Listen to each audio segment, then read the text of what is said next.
The notice of eviction arrived on a Tuesday. 15 days. No signature she recognized. Eleanor Hart folded the paper inside her dead sister's Bible and went back to mending the cuff of her gray wool dress. In the corner of the stone cottage at the edge of the Ashburn estate, little Clara, 6 years old, picked out a soft melody on a battered upright piano, her small fingers steady on the yellowed keys. A music teacher with no pupils, a guardian with no income, a name no ledger in the county thought worth recording. 3 days later, Eleanor walked 5 miles through cold autumn rain, with Clara wrapped against her chest, the child's blue ribbon dark with water, to plead her case at the great house. Jonathan Ashford, Viscount of Ashburn, received her in the marble hall. His coat was black, his cravat black, his signet ring catching the lamplight at his hand. Beside him stood Lady Vivian Carrington, fan poised, smile thin as wire.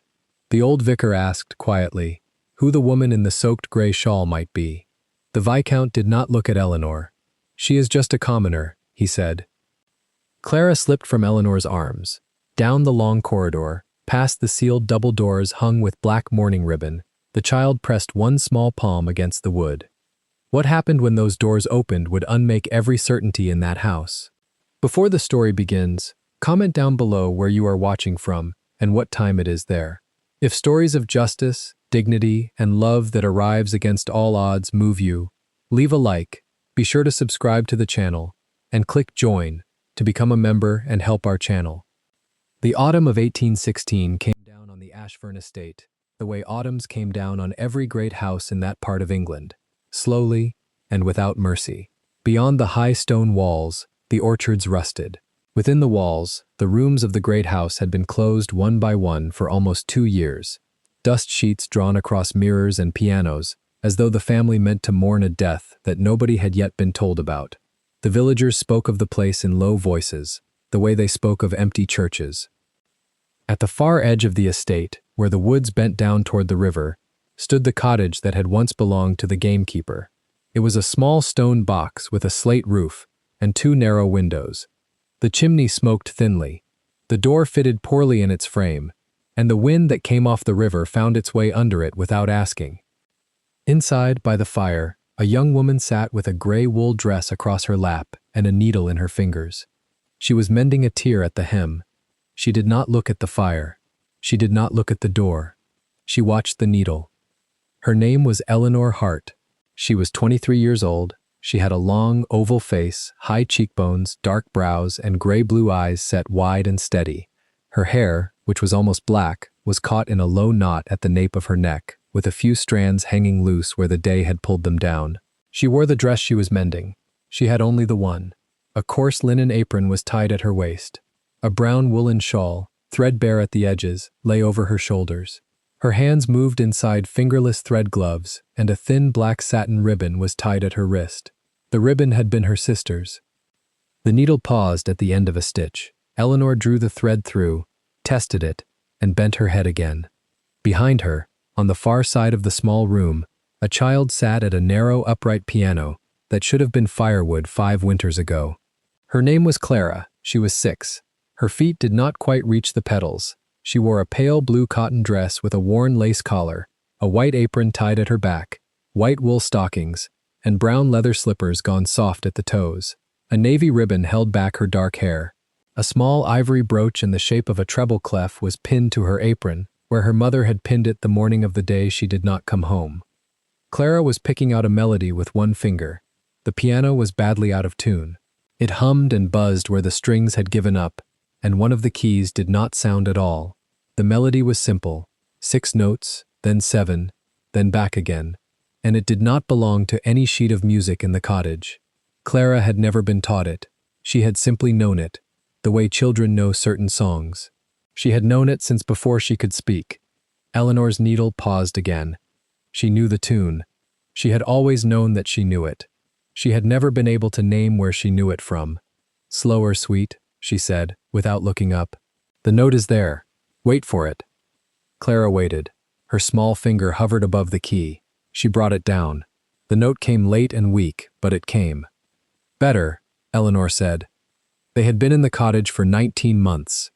They had come there in the spring of the year before, after the fever that took Clara's mother, Eleanor's elder sister Mary, and after the parish overseer had told Eleanor, kindly enough, that an unmarried young woman with no income could not keep a child unless someone gave her a roof. The roof had been given. Eleanor had never been certain by whom. The papers had come through the steward's office at Ashfern House, signed in a hand she did not know, granting the use of the gamekeeper's cottage at a peppercorn rent for an indefinite term. A small sum had arrived each quarter, by carrier, in a sealed envelope without a letter inside. She had asked questions, at first. The steward had answered none of them. After a while she had stopped asking, because the questions had begun to feel like a way of inviting the silence to end. She did not want the silence to end. The silence kept Clara fed. To pay her way, Eleanor gave music lessons to the children of the curate and the apothecary, and the two farmers whose wives had ambitions. 3 shillings a week, when the weather allowed. She walked the lanes to their houses with her shawl drawn tight, and her sheet music wrapped in oilcloth against the rain. She came home in the dark. She lit the fire and warmed soup for Clara, and listened to the river breathing through the wall. It had been enough. It had not been comfortable, and it had not been safe, but it had been enough. The needle moved. The fire popped. Clara played the 6 notes again and added an 8th, which was wrong. She frowned at the key as though the key had betrayed her. "Try the white one beside it," Eleanor said. Clara tried. The note was right. Her face cleared. The dimple in her left cheek deepened, just for a moment, and Eleanor watched it without seeming to. The child had her mother's mouth and her mother's small hands, but the eyes, the gray-green eyes, set wide and a little grave, belonged to no one in the Hart family. Eleanor had never asked Mary about the eyes. Mary had never said. There had been a kind of agreement between them, a thing made of glances, that the question was not to be put into words. Mary had carried a small leather Bible everywhere. After the fever, Eleanor had found it on the table by her sister's bed, with a thin lock of dark hair pressed between 2 pages and a single dried violet beside it. The Bible sat now on the shelf above the fire, between the candlestick and the tin of tea. A wind came down off the river and pushed at the door. The door rattled in its frame. Eleanor lifted her head. There were hoofbeats on the lane. She heard them clearly before Clara did. The lane was little used, and a horse on it at this hour of the afternoon could only mean one thing, although Eleanor did not yet allow herself to name the thing. She drew the needle once more through the cloth, knotted the thread close to the fabric, and bit it off. She folded the dress over her arm. She set it on the stool by the fire. She rose, and she smoothed the apron at her waist with the flat of her palm. "Clara," she said, "come away from the piano now, sweet." Clara turned on the bench. "Why?" "Because I have asked it." The child slid down at once. She came across the room and stood at Eleanor's hip, looking up. Eleanor laid her hand on the small dark head and felt the warmth there and the soft, fine hair. The hoofbeats had stopped at the gate. A man was dismounting. She could hear the leather of the saddle complain, and then the squeak of the gate, and then the boot fall on the flagstones of the path. There was a knock at the door, 3 knocks, evenly spaced, not loud, not soft. Eleanor set her shoulders. She crossed to the door, and she opened it. The man on the step was perhaps 40. He wore a brown riding coat that had been brushed that morning, leather gloves, and a black hat which he removed at once. He held a leather portfolio under his arm. His face was pleasant in the way that faces are when their owners have practiced pleasantness in mirrors. "Miss Hart," he said. "Sir, my name is Whitcomb. I act in this matter for the steward at Ashfern House, on behalf of his lordship the Viscount Ashfern. I am sorry to disturb you at this hour." "You are not disturbing me," Eleanor said. "Will you come in?" It was not a question. She had learned long ago that to leave such men on the step was to invite gossip. She stepped back from the door. Mr. Whitcomb came in. He looked at the room without seeming to. He took in the fire, the piano, the kettle, the child against her aunt's skirts. His eye stopped a fraction longer than it should have on Clara, and then moved on. "Will you have tea, sir?" Eleanor said. "You are kind. I cannot stay." He set his portfolio on the small table by the window. He untied the ribbon with a movement so habitual that it did not require him to look. He drew out a folded paper. He laid it flat on the wood and pressed the crease open with the side of his hand. "His lordship," he said, "has instructed a review of all tenancies upon the estate, with a view to the closing of the Western holdings. The arrangement under which this cottage has been occupied was—" He paused, and the pause was delicate. Irregular. It was not on the books. It has now been brought to his lordship's attention. I see, Eleanor said. I am instructed to deliver to you formal notice. You are to vacate this cottage within 15 days from today's date. A small sum, in consideration of the inconvenience, will be paid to you at the steward's office upon the surrender of the key. He did not look up while he said it. He looked at the paper. He set his gloved fingertips at the corners of the paper, as though to keep it from blowing away in a room without wind. Eleanor did not move. Clara's small hand had taken hold of her skirt. She could feel the grip through the wool. By whose direction? Eleanor said. His lordship's, madam. Has his lordship reviewed the cottage himself? His lordship is not in the habit of reviewing cottages. No, Eleanor said. I suppose he is not. Mr. Whitcomb permitted himself a faint smile, which he then put away. 15 days, he said again. The carrier will be made available to convey such effects as you wish to remove. The piano, I am afraid, is the property of the estate. The piano was here when we came. Indeed, that is why it is the property of the estate. He turned the paper toward her. She did not lift her hand to it. She read it where it lay. The hand was the steward's, clean and slanted, the kind of hand that had been taught in a counting house.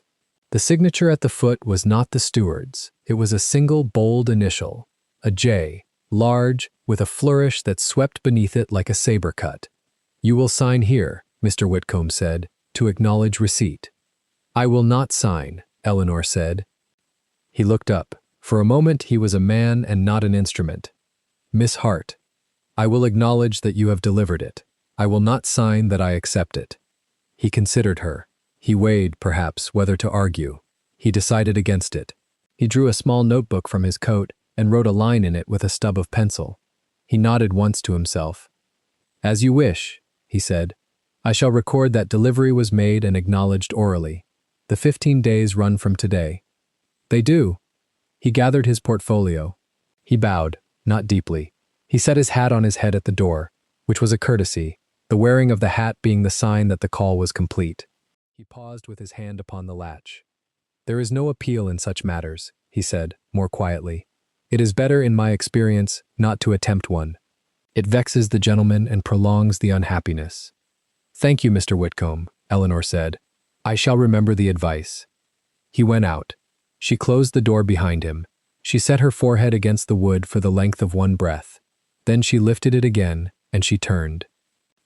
Clara was looking at her. The gray-green eyes were very wide. Aunt, Clara said, are we to go away? Not today, Eleanor said. Tomorrow? Not tomorrow. When? Eleanor knelt. She put her hands on Clara's shoulders. She made her face the calm, mild face that Mary had used to make when the rent was short and the cupboard was bare, and the question had to be answered without lying. There is a paper, she said, which says that we must find another roof. There are many roofs in the world, sweet, and a paper is only a paper. Do you trust me? Yes? Then we shall see about the roof. In the meantime, you shall play the piano while it is here to be played. It is a great waste to leave a piano silent. Clara nodded gravely.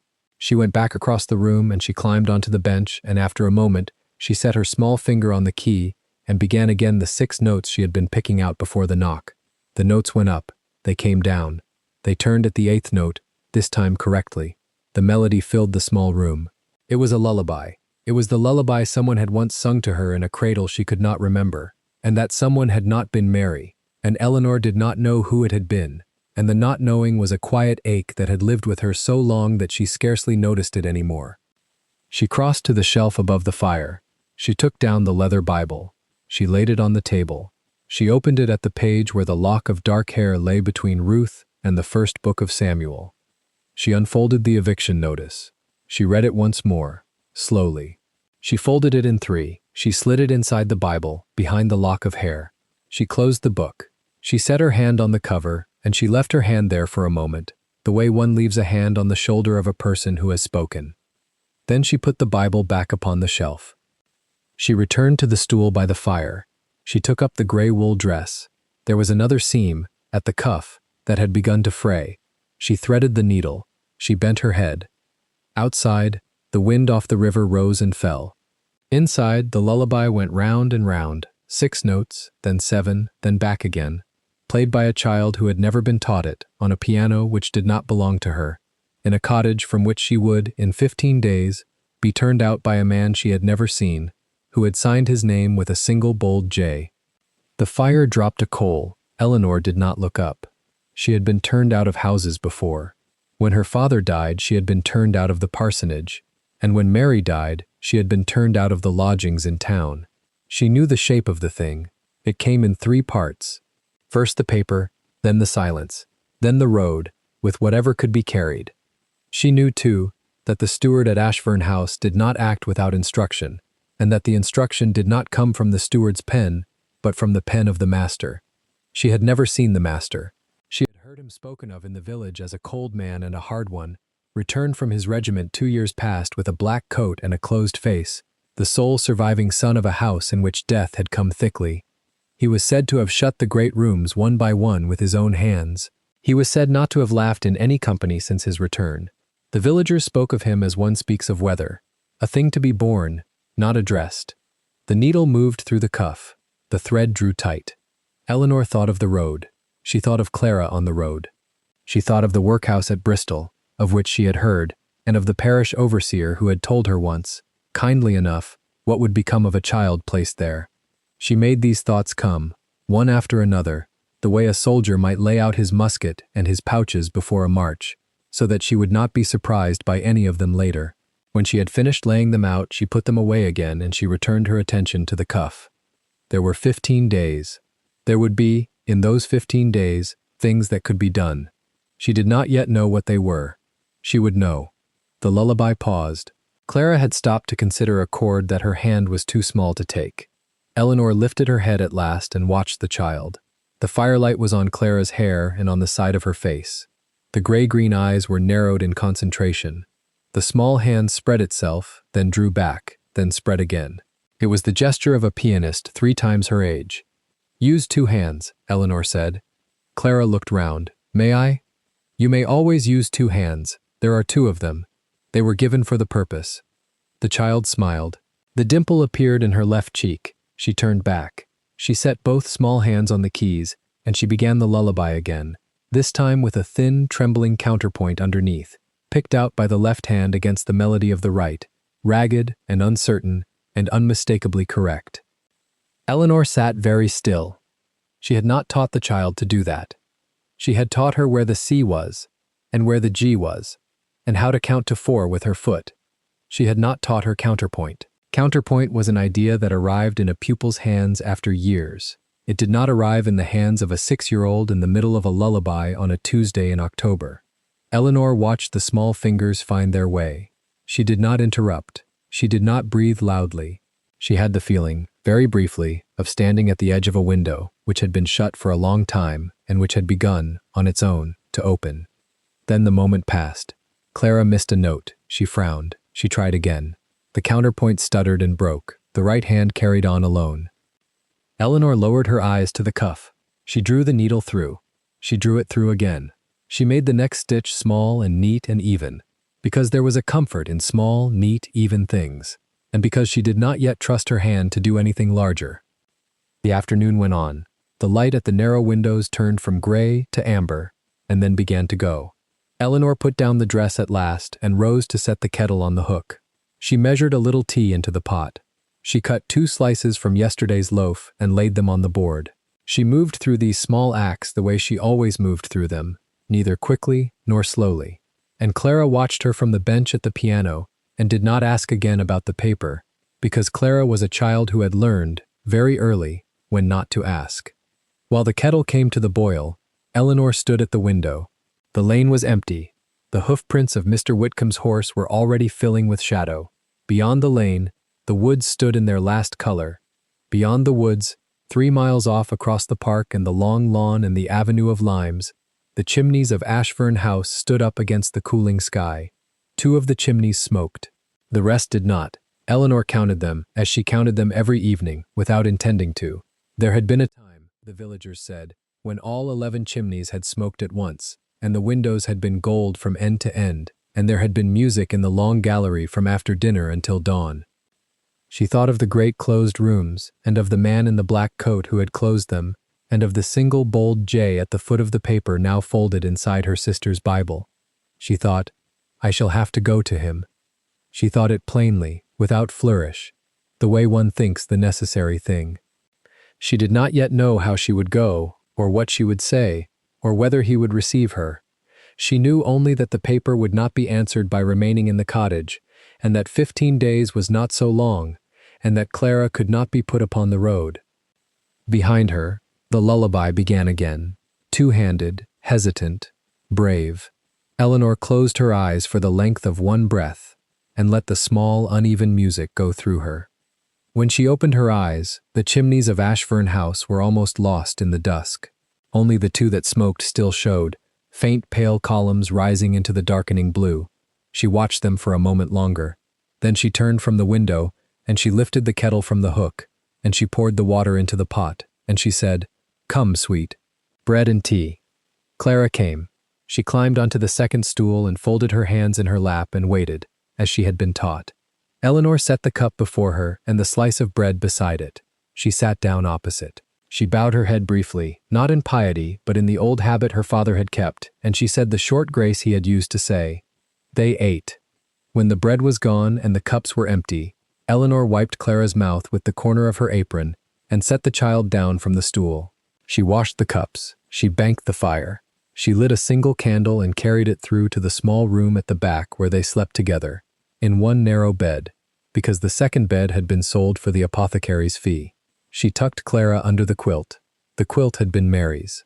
It was made of squares cut from older dresses, and one of the squares was the blue of Mary's wedding day, although Mary had not, so far as anyone in the village had ever known, been married. Aunt, Clara said from the pillow. Yes, sweet. Will the man come back tomorrow? No, Eleanor said. He will not. Will another man come? Perhaps. If he does, I shall speak to him. You shall not. Do you understand? Yes. Eleanor bent and kissed the child's forehead. The hair smelled of wood smoke and of the cold river air that always lived in the cottage, no matter how the fire was built up. Sleep, she said. Sing, Clara said. Eleanor sat on the edge of the bed. She did not sing well. She had never sung well. The music in her was in her hands. But she sang, low, the lullaby that Clara had been picking out all afternoon, because it was the song the child asked for every night, and because Eleanor had long ago given up wondering why a child should ask for a song that nobody had ever taught her. The 6 notes went up. They came down. They turned at the 8th. Clara's eyes closed. When the breathing was steady, Eleanor rose. She took up the candle. She went back through to the front room. She did not put out the candle. She set it on the table beside the leather Bible, and she sat down in the straight-backed chair, and she opened the book at the page where the eviction notice lay. She read it again, in the candlelight, from the first word to the J. She read it slowly, so that nothing in it could surprise her later. Then she folded it once more, and she replaced it, and she closed the cover, and she set her hand upon the cover and held it there. Beyond the closed door, the river breathed against the bank. Beyond the river, the chimneys of the great house stood in the dark. Somewhere in that house, in some shut room she had never entered, a man she had never seen sat at some table or stood at some window and did not, that night, give a thought to the cottage at the edge of the woods, or to the woman by the fire, or to the child asleep under the patchwork quilt with a small ivory treble clef pinned to her apron. He would, in 3 days, think of them. But that was 3 days off, and Eleanor did not yet know it, and the candle burned down, and the lullaby that no one had taught her niece went on turning, very quietly, inside her head, 6 notes, then 7, then back again, like a key turning in a lock she had not yet found the door for. 3 days after the notice, the rain came down in sheets that were not the soft, polite rain of poems, but the cold, lateral rain of October in the North Country, and Eleanor Hart was already 2 miles into the road to Ashfern House before the worst of it began. She had Clara on her hip, wrapped in the brown wool shawl, the child's small body warm against her ribs, and in her free hand a single folded sheet of paper sealed with a wafer of plain wax. The seal had taken her the better part of an hour the night before, because her fingers had been stiff and because she had been careful with each word, as a piano teacher is careful with each note before a recital. The road climbed. The hedgerows ran low and black with wet hawthorn. She had counted, as she walked, the milestones half sunk in the verge, and at the third milestone she had stopped to shift Clara to the other hip, and at the fourth she had pulled the shawl higher over the child's bright wet hair, and at the fifth, where the lane bent toward the gatehouse, she had set Clara down for a moment to breathe and to wring out the hem of her own gray dress. "Aunt Eleanor," Clara said, "your hands are blue." "They are only cold, my love. Mama's hands used to go blue, then she would put them under her arms like this." Clara tucked her small hands into her armpits, solemn as a magistrate. "You must do the same." Eleanor laughed, which surprised her, and the laugh was thin in the wind. She did not put her hands under her arms. She took up the child again, and she walked on. The gatehouse of Ashfern stood at the end of an avenue of beeches whose leaves had gone the color of old copper. The avenue ran a quarter-mile to the house itself, which she had seen only twice in her life, both times from a distance, never on its own gravel. The gatekeeper, a thin man with a damp scarf knotted at his throat, came out from the lodge as she approached, and his face went through 3 small movements before settling on the one he used for people who arrived on foot in the rain. "Madam, I have a letter for his lordship the Viscount of Ashfern. I should like to deliver it myself. His lordship does not receive. It is a matter of his own estate. He will wish to receive it." The gatekeeper looked at the child, and at the child's wet hair, and at the gray hem of Eleanor's dress that had taken up 2 inches of mud, and something in him gave way. He did not say so. He only nodded once, opened the small iron wicket beside the main gates, and let her through. She had thought, on the wet stretch of road between the 3rd milestone and the 4th, of what she would say at the door. She had rehearsed the sentence 3 ways. The first had been too humble. She had heard her mother's voice in it, the voice of a governess at the back stairs, and she had put it away. The second had been too proud. She had heard in it the cadence of women who did not understand which doors opened for them and which did not, and she had put that away also. The third had been only what was true, said plainly. She kept the third. The wind took most of it out of her mouth as she walked, and she did not mind. The wind would be gone before the door. She did not run. She had decided, at the 4th milestone, that she would not run. She walked up the avenue at the pace of a woman who had been invited, and she felt the gravel cut through the thinning soles of her boots with each step, and she kept her chin level with the horizon and her arms steady under Clara's small weight. The house, when at last it stood whole before her, was not what she had imagined. It was larger. The gray stone was the same gray as her dress, which she had thought, when she set out, was a sort of luck, and which she now understood, standing before 2 great oaken doors under a portico of 4 columns, had only ever been a sort of camouflage in which she could not be seen and could not be loved. A footman in green livery opened the door before she could lift the knocker. He looked once at her and stepped back, not to admit her, but to summon someone of higher rank to refuse her. The someone of higher rank was Mrs. Prudence Holland, the housekeeper, who came forward in her black wool and her white apron, her ring of iron keys striking softly at her hip, and whose eyes, the moment they fell on Clara's wet face, did something quick and private that was over before Eleanor could read it. "Madam," said Mrs. Holland, "you are wet through. Step into the hall, if you please. The child first." It was not permission. It was an order, and the footman did not contradict it. The hall of Ashfern House was the size of the chapel in the village, and its floor was a great chessboard of black and white marble, and there was a fire burning in a hearth large enough to roast a small ox, and the heat of it struck Eleanor in the face like a slap. She took 2 steps in and stopped, because to go further without leave would have been to presume, and she had not come to presume. Mrs. Holland took the shawl from Clara's shoulders with the gentleness of a woman who had once held children of her own. "Mary," she said, without looking up, and a young maid appeared from a doorway and was given the shawl and an instruction to dry it by the kitchen fire and to bring a clean cloth and warm milk for the child. "I do not wish to trouble the household," Eleanor said. "I have only a letter." "You have walked 5 miles in a north wind with a child of 6, said Mrs. Holland, "and the letter will keep 4 minutes longer while she drinks something warm." There were footsteps then, in the corridor that opened off the hall to the east. 2 sets. A man's tread, quick and light, in well-made boots, and a woman's, slower, a heel turning on marble in the deliberate way of a woman who wished to be heard before she was seen. Eleanor straightened her back. She had not been a pianist for nothing. Her spine knew how to hold under weight. The Viscount of Ashburn came into the hall first.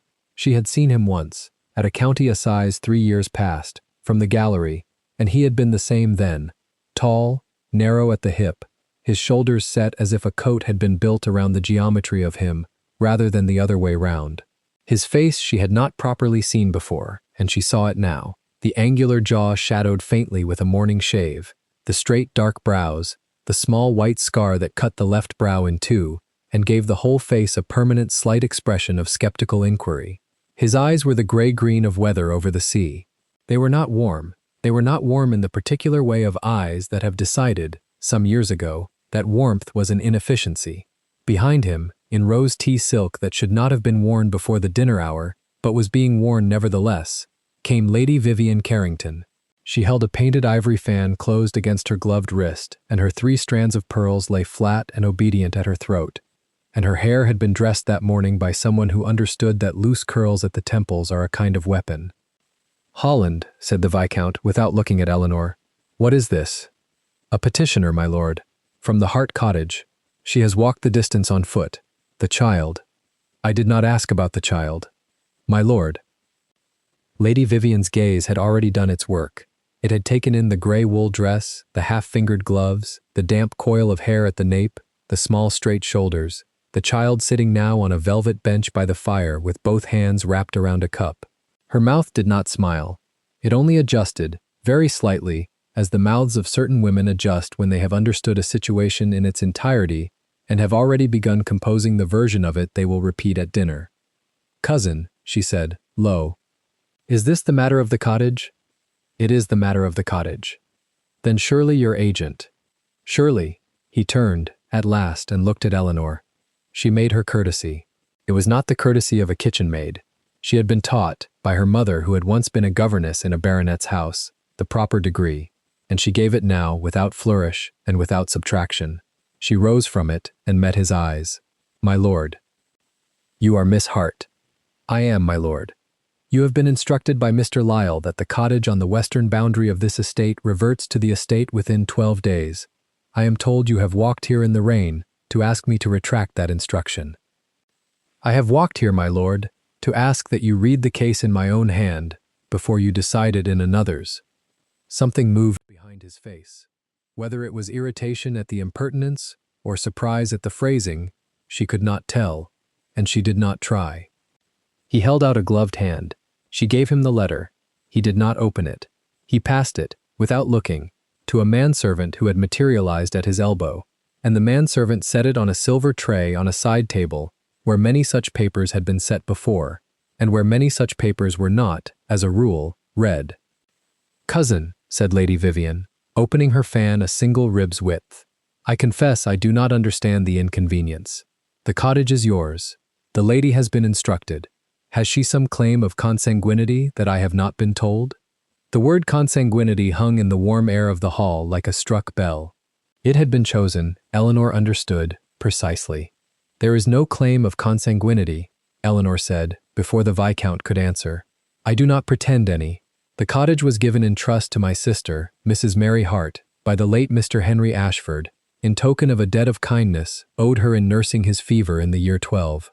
My sister is dead. The trust, as I read it, did not extinguish with her. I ask only that the document of trust be examined." "The document of trust," Lady Vivian repeated, with great civility.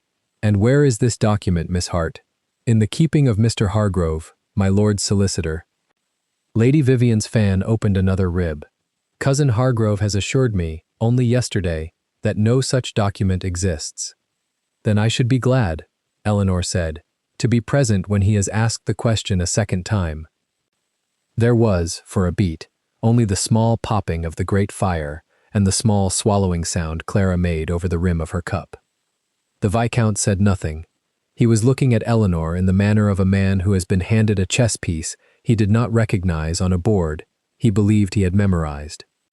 It was at this moment, fortuitous as the entry of a chorus in an opera, that another set of footsteps came down the corridor, older, slower, accompanied by the soft tap of a walking stick, and the Reverend Silas Coleman appeared at the threshold of the hall, his cassock dark with rain at the hem, his thin white hair flattened to his skull, his spectacles already slipping on his wet nose. He had come, he later said, on a matter of the parish poor box. He stopped when he saw Eleanor and Clara, and his face went through the same 3 small movements Mrs. Hollins had gone through at the door, and settled on a different one. "Miss Hart," he said. "My child." "Reverend." He looked at the Viscount. It was the look of a man who has known a family across 3 generations and is therefore not afraid of the present one. "My lord, may I ask the nature of this audience?" "It is concluded, Reverend." "It is concluded already? Before the lady's letter is read?" "The lady's case has been heard." "By whom, my lord?" The fire popped. Lady Vivian's fan moved one further rib. The Reverend Coleman crossed the marble floor with the patience of a man crossing his own nave. He stopped a respectful pace from the Viscount and lowered his voice, but not so far as to exclude the room. "My lord, I have known the Hart family 14 years. I baptized the child you see. The mother of that child was, in her time, the gentlest creature in this parish, and her sister, who stands here in a wet dress having walked 5 miles with that child on her hip, is no impostor and no schemer. If there is a question of trust, it deserves examination. If there is a question of charity, it deserves Christian answer. I ask, in plainness, what answer your lordship intends to give." The Viscount of Ashfern stood very still. He was, Eleanor saw, and she had watched men at pianos long enough to read the small involuntary tells of their hands, controlling something. Whether it was anger at the priest's effrontery, or impatience at the whole tableau, or some other and stranger thing she could not name, she could not tell. His left hand, the one bearing the heavy gold signet with the Ashford crest, closed once on itself and opened. His right remained at his side. When he spoke, it was not loud. Audiobook narrators of a later century, reading it aloud, would learn to drop their voices here, because the chill of it did not need volume. "Reverend Coleman, I am obliged for your concern. The Hart cottage is the property of this estate. The matter of charity, where charity is owed, is administered by the parish, of which you are the proper officer, and not by my hall. My lord, the question is of trust, not of charity. Then the question is for Mr. Hargrove, who has informed me there is none." "My lord, she is just a commoner, Reverend." It was said quietly. It was said without heat. It was a sentence delivered in the precise register of a man reading a column total in a ledger. It carried, for that reason, further than a shout would have carried. It crossed the chessboard floor and struck the fire-warmed air over the hearth, and the small maid who had returned with a fresh cloth for Clara stopped in the doorway with the cloth in her hand and did not come in. Lady Vivian, behind the open fan, allowed herself the smallest movement of the upper lip that, in a less disciplined woman, would have been a smile. Eleanor did not move. She did not lower her eyes. She had been preparing, all the way up the avenue, for many sentences, and she had not prepared for this one, because she had not believed any man who had read his Latin and worn his cravat in such a knot would speak it. And yet here it was, said, and the air around it would not now unsay it. She felt her own breath go shallow at the top of her chest, the way it went when she was about to play a difficult passage. She did not let it drop further. "My lord," she said, the word came out level, "I am, as you say, a commoner. I am also the lawful guardian of a child who was, before she was anyone else, a baptized soul in this parish. I have not asked your lordship for charity. I have asked your lordship for a reading of a document. If your lordship is not at leisure to grant the reading, I shall be obliged to seek it of the Court of Chancery in Bath, where, I am told, the matter of trusts is heard without distinction of rank." It was a precise, elegant lie at the edge of it. She had no shilling for Chancery, but the spine of it was true, and they both knew it. The Viscount's jaw moved once. Lady Vivian closed her fan with a sharp, clean click that was meant to end the audience. "Cousin," she said, "the hour is late and the lady has clearly taken cold. Perhaps the kitchen might be instructed to provide some bread and milk before she returns to her cottage." The kitchen, the bread, the milk. It was the line that did it. Not the words on the avenue, which Eleanor could not yet remember, not the words to come, which had not yet been spoken, but the small, civil, perfectly mannered offer of bread and milk in a kitchen, which placed her, with one ribbon-tied parcel of syllables, on the wrong side of every door in the house. Eleanor inclined her head. The depth of inch a woman of the gentry inclines it to a woman she has just understood entirely. Lady Vivian is gracious, she said. I am not in want of bread. She turned to find Clara. Clara was not on the velvet bench. The cup stood on the marble where the child had set it, half drunk, the milk skin already wrinkling at the rim. The cloth Mrs. Holland had given lay folded across the seat. The bench itself was empty. Eleanor's eyes went, with the speed of a mother's, to the 4 doors that opened from the hall. Clara! She did not shout. She said the name as one says it in a sick room, low and even, so the child will know which way to come. There was no answer. Mrs. Holland's ring of keys gave one sharp, involuntary jangle as she came forward. Madam. She was here. Not a minute passed. I turned to take the cloth from Sally. Clara, Eleanor said again, a little louder, and she was moving now, across the chessboard floor, the wet hem of her dress slapping at her ankles. Clara, my love. The corridor, said Mrs. Holland, who knew the bones of her house. She has gone down the east corridor. The doors are open at this hour. The Viscount had not moved. Lady Vivian had not moved. The Reverend Coleman had moved. He was a pace behind Eleanor already, his cassock dripping a thin trail of rain on the marble. Eleanor went into the corridor. It was long, and paneled in dark oak, and hung with portraits she did not look at, and lit by candles in sconces that the day's gray light made unequal to their work. There were doors on the left and doors on the right, and at the far end a wider set of double doors closed across the passage like a held breath. Clara! A small sound, not a voice, a footfall, very light, a child's shoe on a thick rug somewhere ahead. Clara, stop where you are.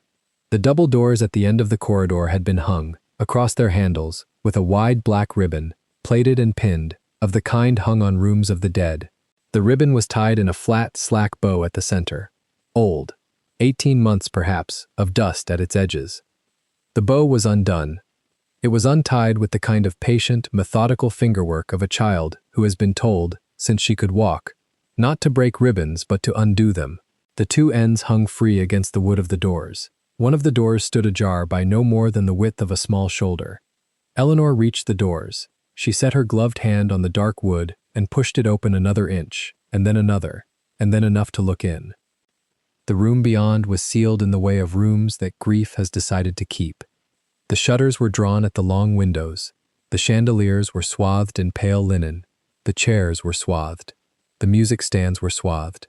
And in the center of the room, draped in a great sheet that had once been white and was now the color of cream, stood the bulk of a piano, a vertical broadwood, by the line of it, with its lid covered and its pedals showing dark beneath the hem of cloth. Clara was at the piano. She had pulled the sheet back from the keyboard with the patience she had used on the ribbon, folding it in a careful pleat upon the top of the instrument, and she had climbed onto the round stool that was a quarter taller than she was, and she was sitting now, very straight, her small gray-green eyes on the keys, her small ankles crossed beneath the bench, the broken hem of her blue cotton dress dripping onto the rug. She had not yet touched a key. She was looking at the keyboard the way a child looks at a face she has seen in a dream and is now seeing in the daylight. Eleanor stopped on the threshold. Behind her, in the corridor, she felt rather than heard the others arrive. The Reverend's slow tread, Mrs. Holland's quick one, the silken hush of Lady Vivian's hem, and, last, the longer measured step of the Viscount, who had not hurried, because Viscounts do not hurry, but who had come. She heard him stop at the door behind her left shoulder. She heard his breath go in. That door, he said, very low, is not opened. My lord, said Mrs. Holland, the child. That door is not opened. He said it the second time the way a man says a prayer he has been saying every morning for 18 months under his breath so no one will hear him. Clara, on the stool, did not turn. She lifted her small right hand. She set the index finger, with great care, on a single white key. She did not press it. She moved the finger instead, 3 keys to the left, and rested it there, considering. Eleanor knew which key it would be before the child found it. She knew because, on the rainy night 3 days past, in the chalk-cold cottage, by the candle she had let burn lower than she ought, the same 6 notes had begun to turn in her own head, the way a lullaby turns, the way the wards of a key turn in a lock you have not yet found the door for. The child pressed the key. It rang once into the swathed room, single, true, and held, because the sustain pedal under Clara's small foot had been pushed gently down by a shoe still wet with the road. Behind Eleanor, in the doorway, the Viscount of Ashfern, who had been said by everyone who knew him to have no expression he had not chosen, made a sound very low in his throat that he had not chosen, and it was not the sound of anger, and it was not the sound of refusal, and Eleanor did not turn to see his face, because she could not yet bear to see it, and because the single note was still ringing, and because, in that ringing, the second note was about to come. The second note came. It was a softer note than the first, a half-step that bent the air in the corridor, as if the house itself were drawing a breath it had been holding for 2 years.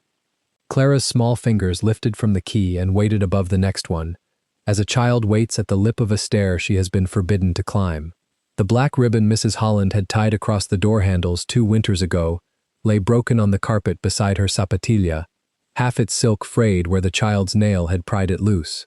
The pianoforte itself, an English broadwood square with brass inlay, sat under a sheet of Holland linen the color of old milk, and the linen had slid to the floor in a slow collapse, bearing the case and 2 of the keys Clara had already kissed with her hand.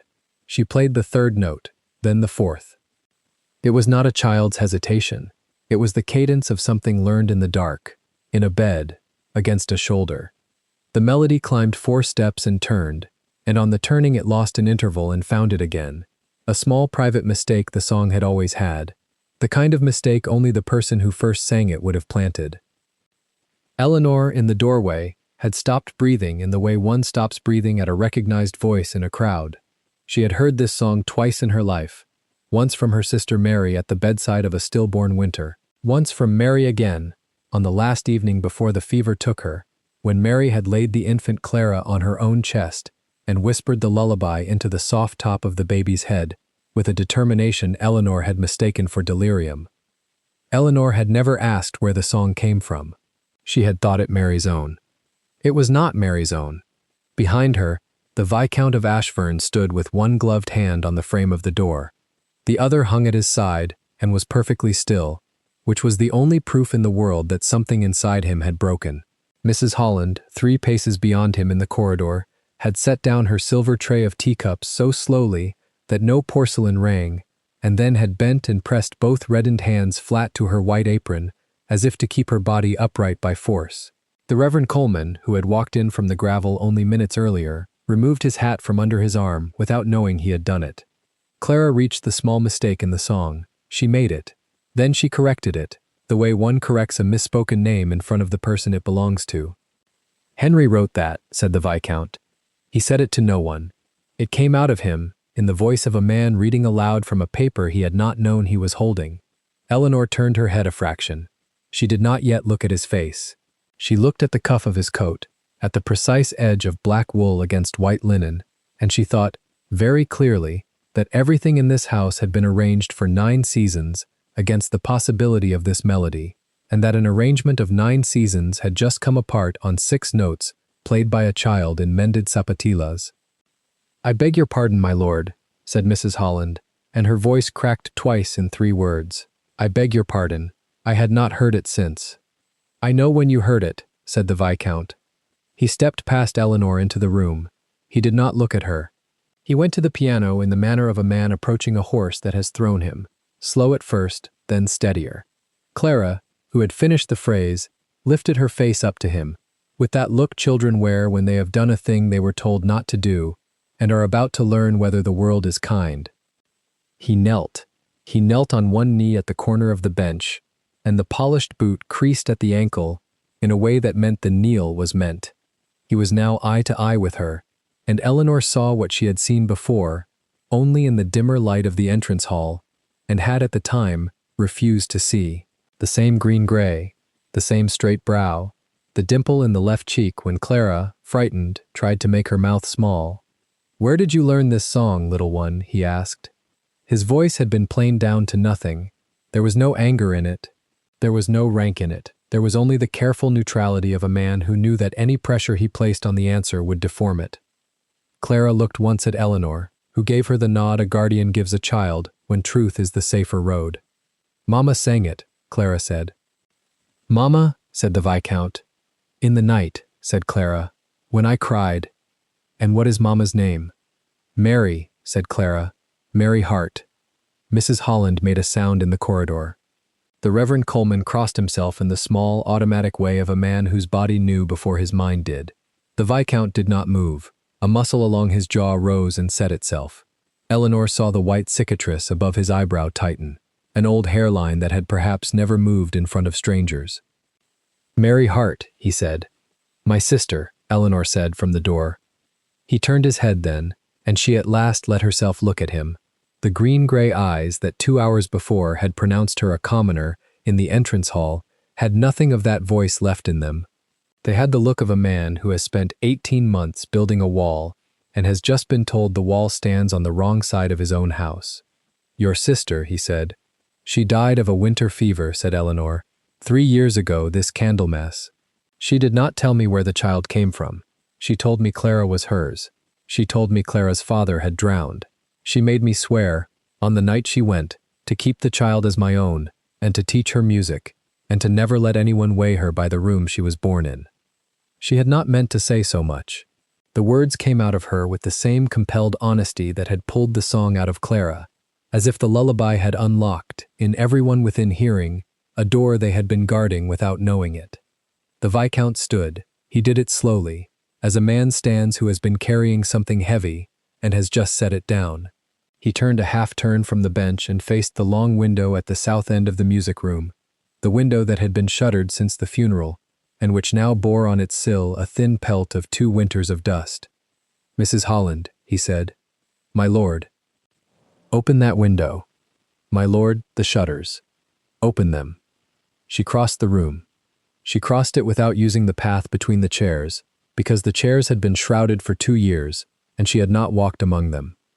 She drew the brass pin from the shutter and folded the leaves back, and the afternoon light, the thin yellow light of an English autumn at 4 o'clock, fell into the room and across the linen on the floor and across Clara's hair, and made of the child's parted hair a clean line of dark gold. That is enough today, said the Viscount, of nothing in particular. Then he turned back to Eleanor. Miss Hart, he said, I withdraw the notice. She had expected, in the small private theater she had been playing in her head since the entrance hall, to be cold to him. She had expected, when the apology came, to take it with the upright nothing look she had practiced. What came out of her instead was a single, low syllable that meant neither thank you nor I forgive you. Sir, she said. The cottage is yours until I say otherwise, he said, and I will not say otherwise. You and the child will not return to it tonight. There are 6 rooms in the west wing that have not been opened in 2 winters. Mrs. Holland will have 2 of them aired before dark. You will take your supper in the small dining room. You will eat what is brought to you. We will speak in the morning. My lord, I have not asked. I am not offering charity, Miss Hart. A post, if you will accept it. You play, I am told. I teach. I do not play in drawing rooms. You will teach my niece. The word landed with the soft thud of something heavy laid down on grass. Clara did not understand it, or pretended not to. Mrs. Holland understood it, and pressed her apron to her mouth. Eleanor understood it last, because the understanding required her to set aside the cottage, the notice, the rain on the gravel, and the entrance hall, and to stand in a new room of her own life that she had not consented to enter. Your niece, she said. Until I am told otherwise by the law, he said, and I will not be told otherwise by the law. She is my brother Henry's child. That song was written by him at 16, in this room, on this instrument, for our mother, who had a half-step in her voice that no one could correct. He taught it to one person besides Mrs. Holland and myself, and that person was, I now understand, your sister Mary. Eleanor did not answer at once. She was looking at the keyboard, at Clara's hand on the keyboard, at the 4 notes that were still hanging in the room, as plainly as if the air had been silver. She felt the small leather-bound Bible against her ribs through the folds of her shawl, and the folded notice of eviction inside it, and she understood that the paper had been served the wrong way around. It was she who held the deed to something the Ashburns had been short of. She did not say so. She closed her hand over Clara's small one on the keys. We accept the rooms, she said. We will speak in the morning of the post. Very good, said the Viscount. He gave the smallest bow in the world. It was a quarter inch of his chin. It was, for a man who had not unbent his neck in 18 months, a cathedral. Mrs. Holland led them out of the music room. She closed the doors behind them, but she did not retie the black ribbon, and the ribbon stayed on the carpet inside the room where Clara had broken it. The Viscount remained alone in the music room with the open window and the unshuttered light and the linen on the floor, and Eleanor did not look back to see what he did there, because she was a woman who had been raised to leave a man his unwitnessed minute. 3 days passed in the West Wing in the way the first days pass when the rules of a house have changed but the house has not yet been told. Mrs. Holland aired 2 rooms, then a third for lessons. The shrouds were taken off 6 chairs. The shutter of the south window was left open. The piano was tuned. The tuner, a stooped Italian from Bath, wept once over the A above middle C and refused payment in coin, taking a glass of port and a promise that the instrument would be played daily. Eleanor wore the gray wool dress. She wore it because it was her dress, and because the Viscount had not asked her to wear anything else, and because in the small dining room on the second evening, Lady Vivian Carrington had let her Felino's eyes travel down the Gola Alta and up again, as one travels a list of names one means to strike through. Eleanor had eaten her soup. She had not lifted her eyes from the bowl until she had finished it. When she had finished it, she had laid her spoon precisely at 4 o'clock on the rim and had said, "The broth is very good, Mrs. Holland," and had risen with Clara's hand in hers and had left the room without giving Lady Vivian the courtesy of a glance. Lady Vivian had said, to the Viscount when the door closed, "A music teacher at our table. Jonathan, we are progressive." "You are at my table, cousin," he had said. "Mind that." Lady Vivian had laughed in the silvery way she had taught herself at 16, and the laugh had not landed anywhere. She had folded her leque of pintado marfim and laid it across the rim of her glass with a small click that meant she had heard him, and she had made, between courses, 3 notes in the inside of her head that she would not write down until later that night in the bedroom she had been given at the far end of the East Wing. The first note was, he called her Miss Hart at dinner. The second was, he held her chair.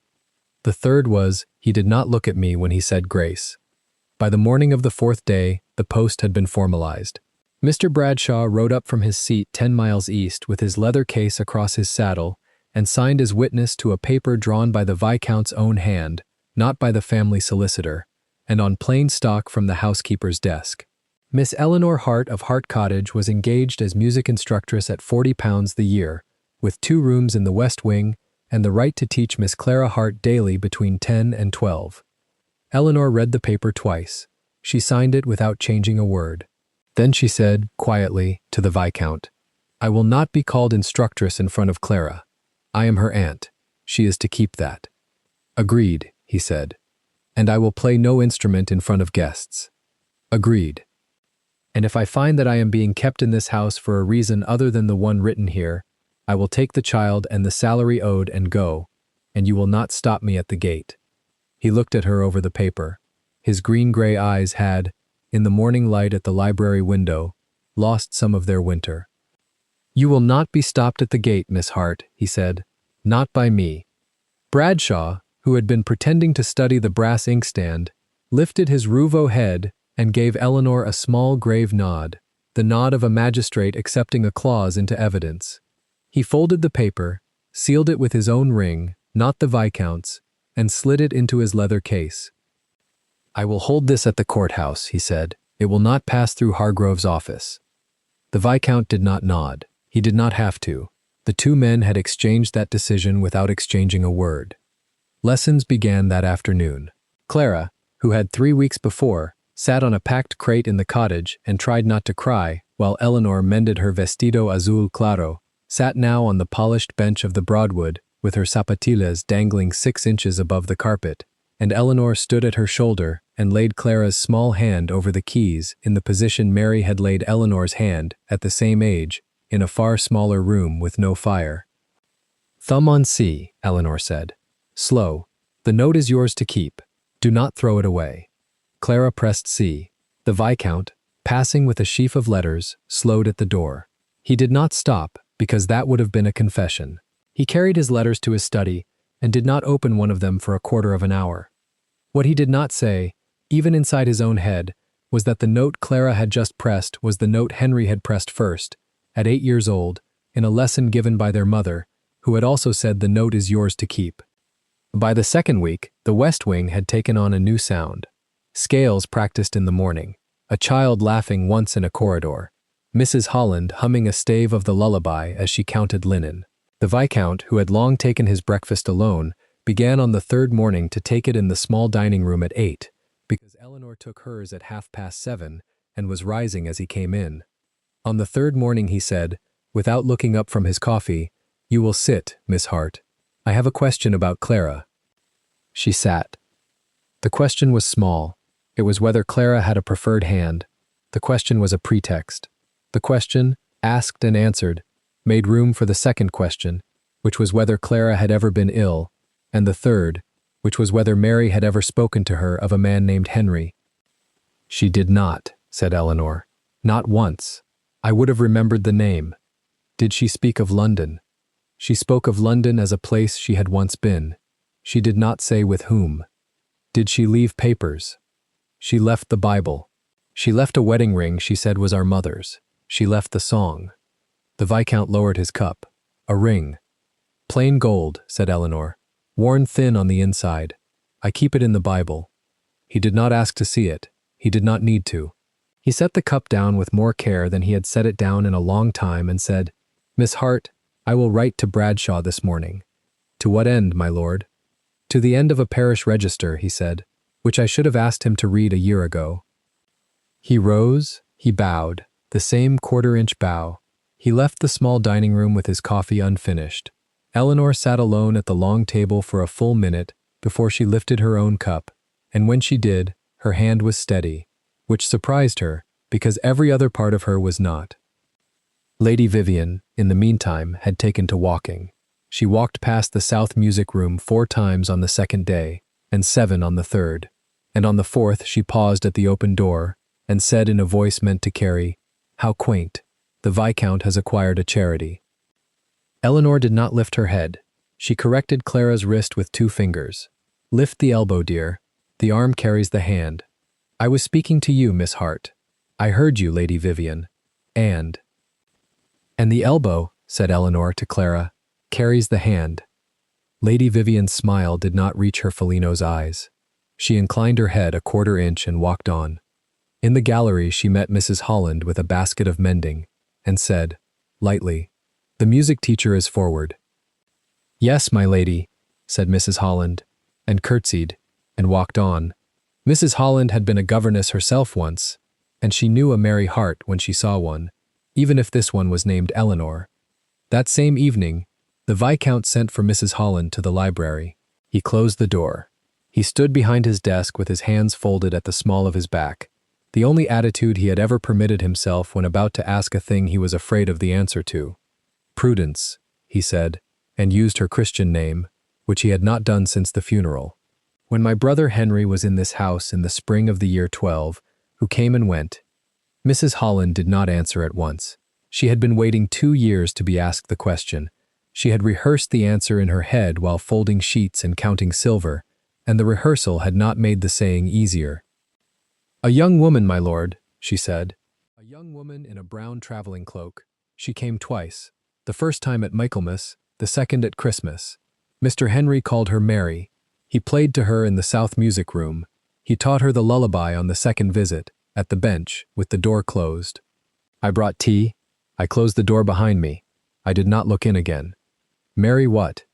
"He did not say Mary what, my lord. He said only Mary."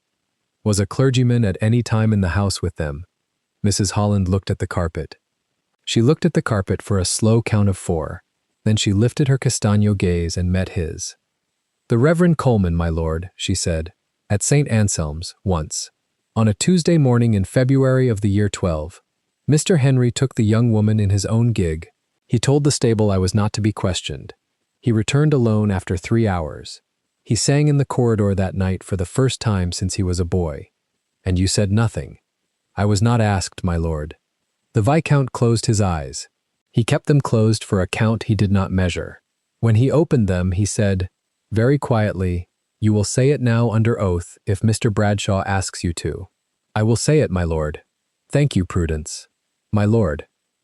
She curtsied and left the library, and at the door she paused without turning and said, "She is the image of him, my lord, the child." "I know. I have known since the entrance hall. I know that also." Mrs. Holland closed the door. The Viscount sat down at his desk and laid his palms flat on the green leather and looked at the ring of Ashford on his little finger and thought, with a clarity he had not had in 18 months, that he had not so much misjudged Eleanor Hart in the entrance hall as he had misjudged himself, and that the next correction owed in this house was not owed to her by him alone, but to Henry by all of them, and that the correction would cost something he had not yet been asked to pay. In the music room, at that same hour, Eleanor sat at the bench alone. Clara was asleep in the parlor across the corridor, under a shawl Mrs. Holland had spread without asking. The fire in the grate was low. Eleanor laid her hand on the keys and did not press them. She thought of Mary and the brown traveling cloak. She thought of the wedding ring worn thin on the inside. She thought of the lullaby and of the small mistake at the turn, and she understood, for the first time, that Mary had not been hiding a sin.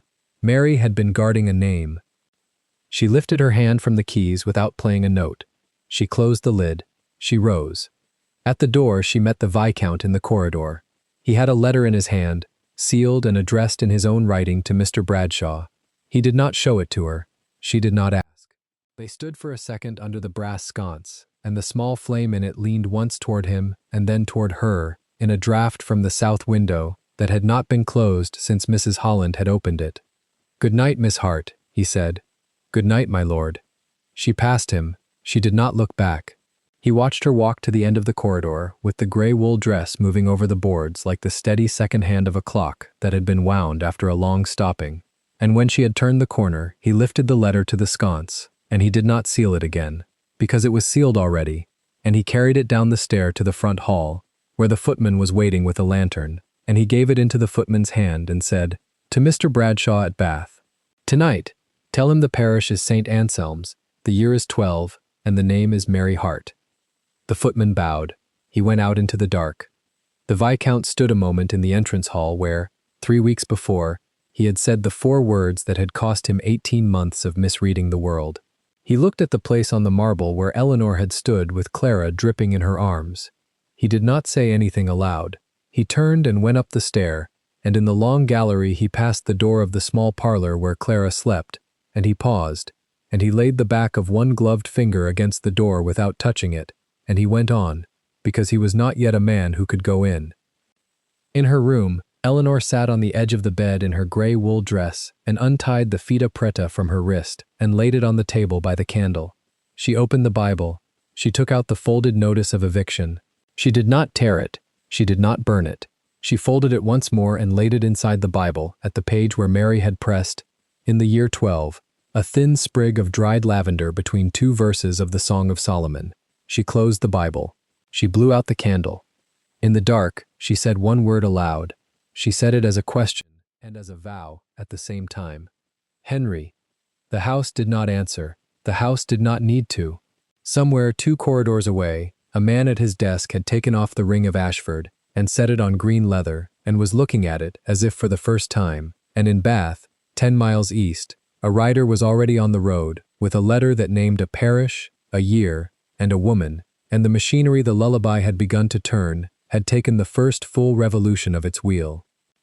The rider reached Bath at the gray hour before dawn, and Edmund Bradshaw was already on the cobbles of Stall Street, his greatcoat dark with the night's rain. He had not slept. He had not pretended to sleep. The letter from Ashford had reached him at his lodgings near the pump room 3 days earlier, and he had spent those 3 days inside the registry of the bishop's court with the patience of a man who had once cross-examined a smuggler for 9 hours without lifting his voice.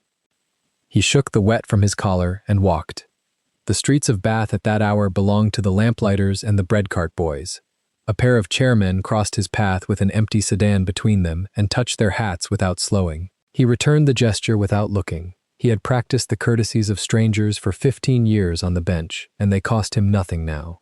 He turned into a side lane that ran behind the pump room and stopped at the 3rd door from the corner. The brass plate beside it had been polished within an hour. He had told Finch he would come before the bells. The solicitor he was on his way to see was not Hargrove. Hargrove sat 10 miles west in the Ashfern Library, with his pasta of brown leather always under his left arm. The man Bradshaw meant to disturb was a Mr. Caleb Finch, a slow, mild clerk of the diocesan registry, who had served under 3 bishops and remembered each of them better than they had remembered him. Finch opened the side door in his shirt sleeves with a candle in his hand. He had been told to expect a magistrate. He had not been told the magistrate would arrive with mud on his boots and a small scar on his right hand that he kept rubbing as if it itched. Mr. Bradshaw, Mr. Finch, forgive the hour. The hour forgives itself, the matter does not. He stepped back and let Bradshaw inside. The corridor smelled of beeswax and old parchment, and a faint thread of pipe tobacco from a room 2 doors down. Finch led him through a narrow office, past a wall of ledgers bound in pale calf, and into a back room where a single lamp burned over a desk on which 3 volumes already lay open at marked pages. "I have done as you asked," Finch said. "I have looked at every parish within 20 miles of Ashfern for the year you named. Most of them keep their registers in the manner you would expect. One does not." "Which one?" "St. Anselm's, in the village of Lower Meerham, 2 miles east of the Ashfern Gate, Reverend Coleman's parish." Bradshaw set his hat on the corner of the desk and bent over the ledger nearest the lamp. It was a slim book bound in green canvas, the spine cracked, the cover stained at one corner by what might once have been tea. Finch turned to a page marked with a slip of paper and stepped back. There were 3 entries on the page. The first was the burial of a thatcher. The second was the baptism of a miller's son. The third was a marriage. The marriage had been written in a different hand from the entries above and below it. The ink was a shade darker. The hand was careful and slightly slanted, the hand of a vicar who had taken his time. "Marriage by special license," the entry read. "The 14th day of June, in the year of our Lord 1810, Henry Augustus Ashford of Ashfern, gentleman, bachelor of this parish by residence of 3 weeks, to marry Louisa Hart, spinster, of the parish of St. Bride's, Kentmere. Witnesses," the entry continued, "Mrs. Prudence Holland, of Ashfern House, housekeeper, and Mr. Percival Hargrove, of Bath, solicitor." Bradshaw read the entry once. He read it a second time. He did not move. Then he placed his finger on the second witness's name and looked up. "You are certain of the hand?" "It is Reverend Coleman's. I have known it for 30 years. "And the witnesses?" "Mrs. Holland is the housekeeper at Ashfern, as you know. Mr. Hargrove is the family solicitor. He signed his name in his own hand in the column beside it. You may compare it with any of the deeds he has filed in this court." Finch unfolded a second sheet and laid it beside the register. It was a draft of conveyance signed 3 months earlier. The signature at the bottom was identical to the one in the green register, down to the small curl at the foot of the H. Bradshaw straightened. He took a slow breath. Outside, somewhere along the river, a cartwheel turned on stone. He was the witness. He was the witness. For 18 months he has told my friend that there was no marriage. That is between him and his confessor, Mr. Bradshaw. I record what was written. Bradshaw closed the green register and tied the cord around it himself. He asked for a certified extract under the seal of the diocesan registry. Finch had already prepared 2. Bradshaw signed for both, sealed one inside his own dispatch pouch, and gave the other to Finch with instructions that it be placed in a locked drawer and shown to no man, lord or otherwise, without a letter in Bradshaw's hand. He left Bath before the bells of the Abbey had struck 7.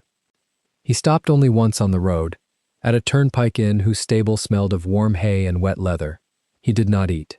He gave the boy a coin to walk the horse for a quarter of an hour, and stood with his back to the wall of the yard, his right hand pressed against the seal under his coat, as if it might dissolve.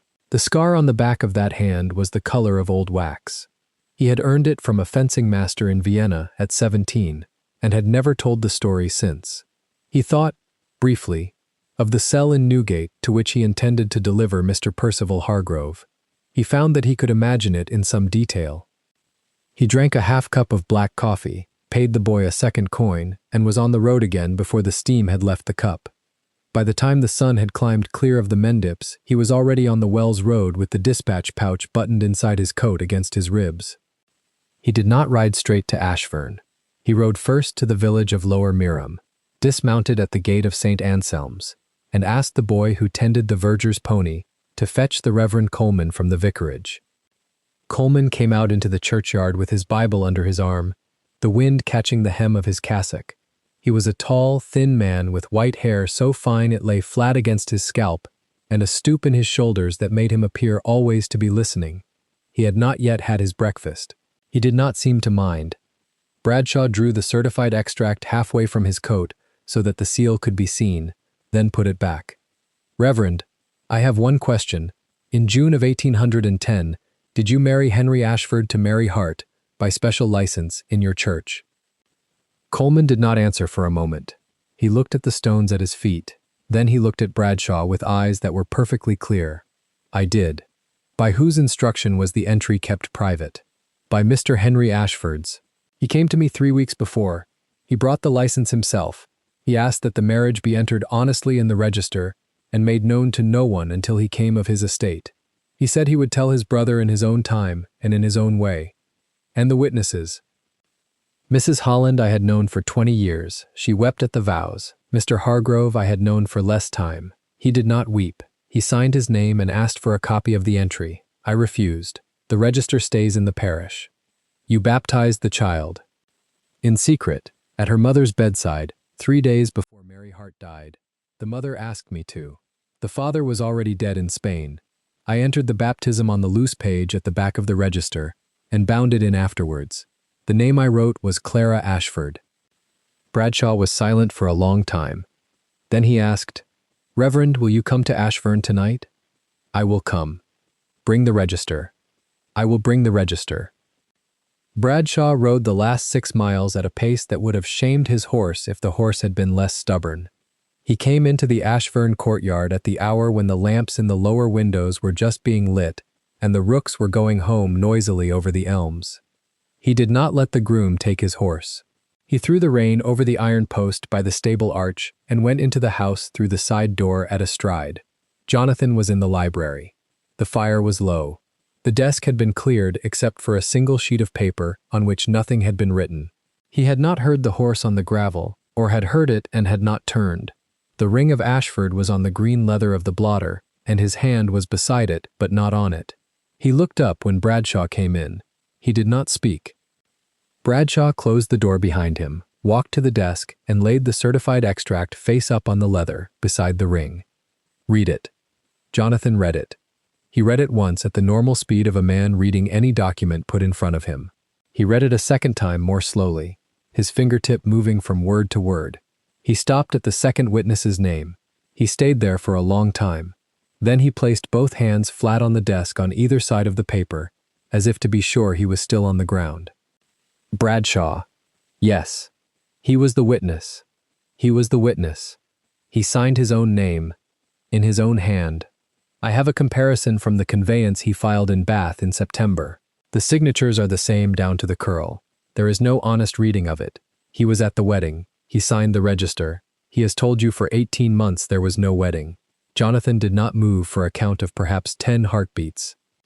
Then, without raising his voice, he said, "Where is Coleman?" "He is coming. He left Lower Mireham an hour after I did. He is bringing the register." "Where is Mrs. Holland?" "In the kitchens, I presume. She does not know." She knew. She was the other witness. She knew the wedding. She does not know what we know now. She has been the other witness for 18 months without anyone asking her the question. Jonathan picked up the ring of Ashford from the leather. He looked at it for a moment, as a man looks at a thing he has used for years without ever quite seeing it. Then he slid it back onto the smallest finger of his left hand, deliberately, the way a man might fasten a buckle before going out into weather. "Send for her." "Now." "Now." Bradshaw rang the bell. Mrs. Prudence Holland came in within 2 minutes, the keys at her waist chiming softly as she walked. She had her sleeves turned back from a kitchen task, and there was a faint dusting of flour on the inside of her right wrist. She looked once at Bradshaw, once at the master of the house, once at the paper on the desk, and then her hands folded themselves over her apron and she stood very still. "Mrs. Holland," Jonathan said. "My lord." "In June of 1810, were you a witness at the marriage of my brother to a woman named Mary Hart in the church at Lower Mireham?" The flower stayed on the inside of her wrist. Her chin moved once. She looked at the floor first, then at him. "I was, my lord." Why did you not tell me? Because Master Henry asked me not to, my lord. He took my hand in the vestry afterwards, and he said, Prudence, swear to me you will not speak of this to my brother until I am of age to defend it. And then he went to Spain, and then he did not come back, and after that I did not know whose secret I was keeping any more, so I kept it as he had asked it, until I should be asked the question by the person who had the right to ask it.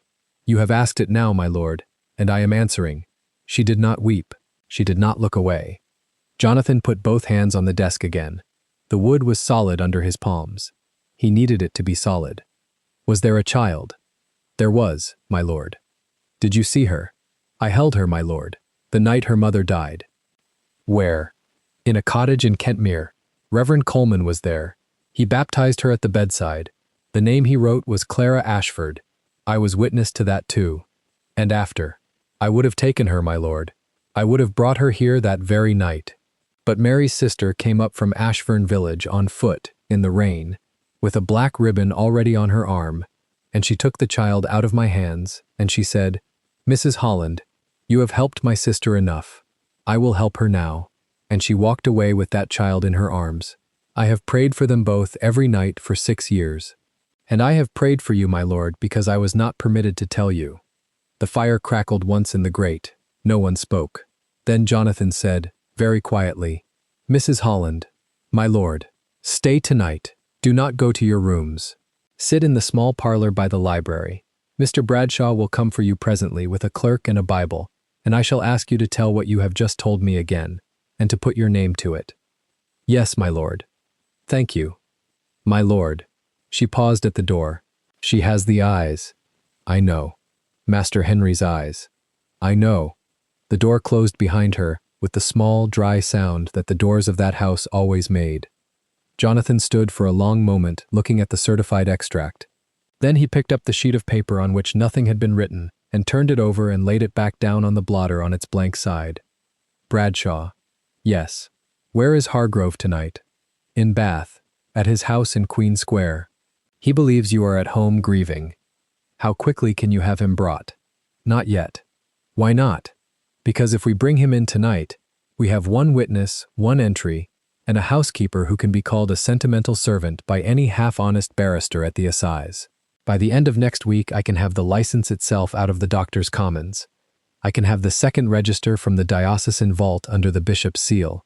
I can have the bank books from Coutts that will show whose pocket the rents of the Kentmere farms have been falling into since your brother died. If we move tonight on what we have, he wriggles. If we wait 9 days, we hang him. He has been telling me for 18 months that there was no wedding. He will be telling that lie for the rest of his life from a cell if we do this properly. 9 days, Jonathan. Jonathan closed his eyes for the space of one slow breath. When he opened them, the master of Ashfern was in the room again, not the man. 9 days. 9 days. And in those 9 days he is to suspect nothing. He is to suspect nothing. You will receive him on Tuesday for the quarterly rents. You will smile. You will sign the papers he brings. You will keep the ring on your hand and let him see it there. I am not a man who smiles at a man I intend to ruin, Bradshaw. You are tonight. Jonathan looked at his friend. The small white scar on Bradshaw's right hand caught the firelight. He had seen Bradshaw smile at men he intended to ruin before. He knew what the smile looked like. Very well. Good. There is one thing more. Name it. She does not know. Bradshaw did not pretend to misunderstand him. No. She has been in this house 6 weeks. She has taught a child in our music room. She has bowed her head when Vivian crossed her in the hall. She has thanked Mrs. Holland for tea. She does not know that her sister was married in a church 2 miles from where she grew up. She does not know that the child she has carried in her arms since the fever week is the heir of Ashfern. She does not know that the man who signed the despatch of eviction was the man who stood as witness to her sister's wedding. She does not. Do I tell her? Bradshaw was silent for a long time. The fire spoke for him. Then he said, Not tonight. Why? Because if you tell her tonight, by tomorrow, Hargrove will know it from a maid who heard her weep through the door, and our 9 days are 8, and then 5, and then nothing. Because if you tell her tonight, she will look at you, and she will know, and Vivian will see it on her face at breakfast, And Vivian is not a fool, because there are things a woman who has been called a commoner in her own house deserves to be told only once, and only when the man telling her can also place into her hand the proof that he has put the lie under the boot. Wait 9 days, Jonathan, then tell her, then place the carta in her hand, then ask her forgiveness. Jonathan looked into the fire. I do not deserve her forgiveness. You do not. That is not the question. The question is whether the child sleeping 2 floors above us deserves what is owed to her. She does. So you will wait, and you will smile at Hargrove, and you will go to the music room tomorrow afternoon, as you have gone every afternoon, and you will sit on the second chair, as if nothing has changed. Everything has changed. Everything has changed, and no one in this house may know it, but the 2 of us, and an old housekeeper, and an older vicar. That is what it cost to do this honestly. Jonathan nodded once. He picked up the certified extract, folded it twice along the lines Bradshaw had already pressed, and slid it inside his coat against his ribs. Coleman will be here within the hour. I will receive him in the small parlor, with Mrs. Holland, with you. The library will appear, to anyone who passes, to be empty for the night. Good. Bradshaw turned at the door. He looked once at the ring on Jonathan's smallest finger. For 18 months, he said, you have believed your brother died without a wife. For 18 months, the only person in this house who has loved that child without knowing whose she is the woman you have called a commoner. Jonathan did not answer. Bradshaw did not need him to. He went out and closed the door. In the music room 2 floors above, Eleanor sat at the Broadwood with Clara curled into her side on the bench, the child's head against her ribs, the child's breath already long and slow. The candles had burned down to half. The window was a black square in which a few late raindrops were still drawing slow lines against the glass. Eleanor had not opened the instrument. Her hands rested on the closed lid, palms down, the worn fingerless gloves dark against the pale wood. She did not know why she had come up. She had told herself, an hour ago, that she only wanted to be sure the fire had been laid for the morning. She had let herself in with the key Mrs. Holland had given her on the 3rd day. She had meant to leave at once. She had not left. Clara had come padding up behind her in her white nightgown, with the marfim brooch still pinned to the collar, because she would not let anyone unpin it, and had climbed onto the bench beside her, with the wordless certainty of a child who knows she will not be sent back to her room. Eleanor had put her arm around her. The child had laid her head down. The night had stilled around them. In the courtyard far below, Eleanor heard, without paying attention to it, the sound of a horse on the gravel, then a side door opening, then nothing. She closed her eyes. She did not know that 2 floors below her, a sheet of paper with a green seal had just been folded into a man's coat against his ribs. She did not know that her sister's marriage had a date now, and a parish, and 2 witnesses, one of whom had stood in her own kitchen that morning, telling her the apple butter was thin. She did not know that the child against her side had a name in a register that ended in a word she had heard for the first time, 6 weeks before, on the lips of the man who had said it like a verdict. She knew only that the child was warm against her, that the rain had stopped, that somewhere in the house a clock was striking the hour. She thought of her sister. She thought of the cottage in Kentmere with its low door and its kettle that always sang slightly off-key. She thought of Mary in the last week, propped on 3 pillows, refusing broth, refusing the doctor, refusing everything except the new baby on her chest and a small folded square of paper she kept under the pillow and would not let Eleanor see. Eleanor had asked, once, what it was. Mary had smiled with cracked lips and said only, "A promise, Nell, a promise from a good man," and then she had closed her eyes and slept. Eleanor had buried that square of paper with her sister unread. She had thought it a love letter. She had thought she was being merciful. She opened her eyes. The window was still black. Clara breathed against her ribs. She had been merciful to the wrong promise. She did not know yet that she had been. She felt only the small, untraceable ache that came whenever she remembered the cottage in Kentmere, and she pressed her cheek for a moment against the top of Clara's head and breathed the warm child smell of her hair, and the ache went where it always went, which was somewhere under her sternum and to one side. The hour was 9. The hour was 9. And in the small parlor beside the library, the master of Ashfern was rising from his chair as the door opened, and the Reverend Silas Coleman stepped in with his Bible under his arm and a green canvas register in his other hand, and the man who had said, 6 weeks before, "She is just a commoner," lowered his head 1 inch as the old vicar passed, and did not raise it again until the door had closed and the wheel that the lullaby had begun to turn had taken its second full revolution, and the third was already in his hand. The lanterns along the carriage drive of Ashfern House had been lit since 4 o'clock, though the autumn dusk had only just begun to thicken under the elms. Inside the great hall, footmen in dark green livery moved with the silent efficiency of long practice, setting the last of the silver candelabra along the long oak table and adjusting the cut crystal so that each glass caught the candlelight at the same angle. The annual autumn sarau had been held at Ashfern for 3 generations, and not once in those generations had it been cancelled, not even in the year the late Viscount had been buried. In the small music room at the end of the west wing, Eleanor knelt on the rug beside Clara and tied the blue ribbon in the child's hair, with hands that were almost steady. Clara held a sheet of music on her knees and hummed the lullaby under her breath, the same 3 opening notes again and again, as though to reassure herself that her fingers still remembered them. The gray wool dress had been brushed that morning by Mrs. Holland herself, and the small clef of marfil brooch on Clara's apron had been polished with a corner of linen until it shone like a tooth of new ivory. "You are not to play unless he asks you to," Eleanor said softly. "And if he asks, you sit very straight, like Mrs. Holland showed you, and you play it as your father wrote it." Clara nodded. The dimple in her left cheek deepened. Down the long corridor, the first carriages were already drawing up on the gravel. Jonathan stood at the top of the great staircase in his black coat and gray waistcoat, the signet ring catching the candlelight at his left hand, and watched the first guests ascend. He had not slept well. The vicar's visit 6 weeks before had begun a slow turning in him that he did not yet trust himself to name, and the canvas register the old man had brought, with its inked entry under the year 1809, had not left his thoughts since. Mr. Bradshaw had ridden 3 times to Bath in those 6 weeks, and had returned each time with another piece of the same broken vessel. The vessel was not yet whole, but it was closer. Hargrove arrived at 6:30, on foot from the village inn, his brown leather case under his left arm as always, his round spectacles a little fogged from the climb.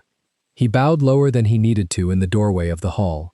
Jonathan inclined his head 1 inch and turned away to greet the magistrate of the next county. Lady Vivian arrived at 7, in the rose tea silk gown with its triple strand of pearls, her ivory fan already open, her cheeks already pink with the kind of excitement that pretends to be ordinary. She had brought, in a small velvet reticule, a folded letter sealed with red wax. The wax had been pressed with a signet ring that did not belong to anyone present in the house, and the hand inside the letter was not the hand of the man whose name had been signed at its foot. She had paid 8 guineas for it, in cash, in a coffee room in Bristol 3 weeks earlier. She greeted Jonathan with the practiced smile of a cousin who has known him since boyhood, kissed the air beside his cheek, and slipped the reticule onto the side table beside the orchid. The reticule sat there through the first hour of the sarau, while the chamber quartet played a Haydn quartet in the long gallery, and the guests drifted between the gallery and the dining room and the small library, where the late Viscount's portrait hung above the fire. At 8, Mrs. Holland came to the music room and curtsied. "His lordship asks if Miss Clara would play a short piece before supper," she said. Her voice was careful. "In the long gallery, the vicar is present." Eleanor stood. She smoothed Clara's apron with the flat of her hand. The gray wool dress hung straight from her shoulders, the bone buttons closed to the throat, the brown wool shawl folded twice on her arm. She had not been given another gown for this evening, and she had not asked for one. She had come into this house as a music teacher, and a music teacher she would remain until the house itself told her otherwise. "Come, dearest," she said. Clara took her hand. They walked the long corridor together, past the portraits of the Ashford men in their hunting coats and their court dress, past the tall window that looked out onto the rose garden, where the last white roses still held against the frost. Eleanor felt the eyes of the painted men on her shoulders and did not turn her head. At the door of the long gallery, Mrs. Holland stepped aside. 40 heads turned. The room had been arranged for music. The broadwood from the sealed music room had not been moved. Instead, a smaller pianoforte stood in the bay of the long window, polished, the candles in the brass sconces above it freshly trimmed. The quartet had withdrawn to the side. Jonathan stood beside the instrument with one hand on its lid. The vicar sat in the second row, his Bible on his knee.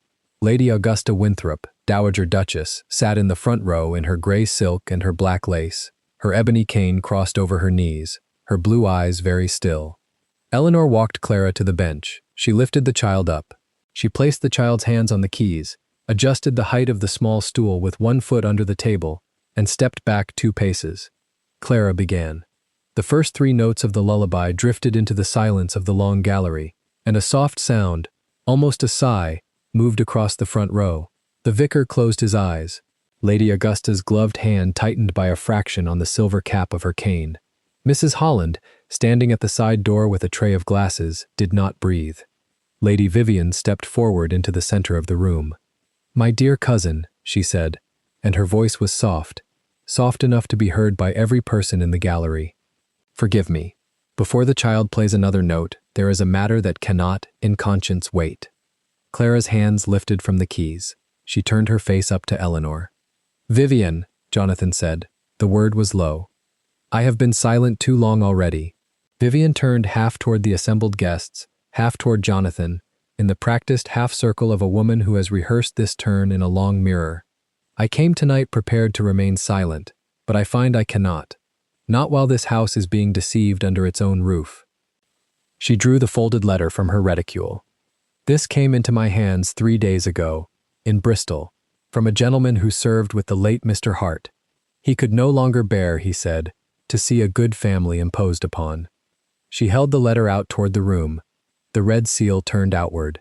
"He has written, in his own hand, that the child you see at that piano is not the daughter of any Ashford. She is the daughter of a soldier of the line, dismissed for drunkenness in 1810, killed in a tavern brawl in Plymouth the same year." A murmur moved across the gallery, low, like wind under a door. "And further," Vivian said, and her voice did not lift, "that Miss Eleanor Hart, knowing this, came to the gate of Ashfern House last spring with a forged tale and a pretty child, and has, by playing upon the grief of my cousin, extracted from this estate 6 weeks of board, lodging, and a salary she did not earn." The murmur rose. Eleanor did not move. She felt Clara's hand reach back and find the fold of her gray wool skirt and close on it. "Mr. Hargrove," Vivian said, and turned toward the side of the room. "You have served the Ashford family for 20 years. You knew the late Mr. Henry. I beg you, examine the hand. Say whether the gentleman in question is known to you, and whether what he writes can be trusted." Hargrove came forward. He took the letter from her gloved fingers with both of his small white hands, opened it slowly, held it up to the nearest candle, and made a small, considering sound in his throat. He turned the page. He examined the seal. He cleared his throat. "The hand," he said, "is the hand of one Sergeant Robert Mallory, late of the 3rd Regiment of Foot. I have had correspondence with the gentleman on 2 prior occasions concerning small matters of pension. I would, with great regret, swear before any magistrate of this county that the hand is his." He folded the letter once, and I would, with greater regret still, confirm that the substance of what he writes accords with information I have, these 8 weeks past, been gathering on my own account, and which I had hoped, for the sake of his lordship, never to bring before this house. He bowed his head. The murmur in the room became a sound that was no longer a murmur. Jonathan had not moved. His hand on the lid of the pianoforte had whitened at the knuckles. He looked, not at Vivian, not at Hargrove, but at Eleanor. The gray-green eyes were very still. Eleanor met them. She did not raise her chin. She did not lower it. She let him see her face exactly as it was, the color gone from it, the mouth steady, the eyes dry. She had stood in the rain 6 weeks before in a wool dress and worn boots with a child in her arms, and asked for 10 more days, and she had walked into this house, and she had taught a Broadwood, and she had answered a vicar's questions, and she would not, now, in this gallery of 40 strangers, give Lady Vivian Carrington the satisfaction of seeing her flinch.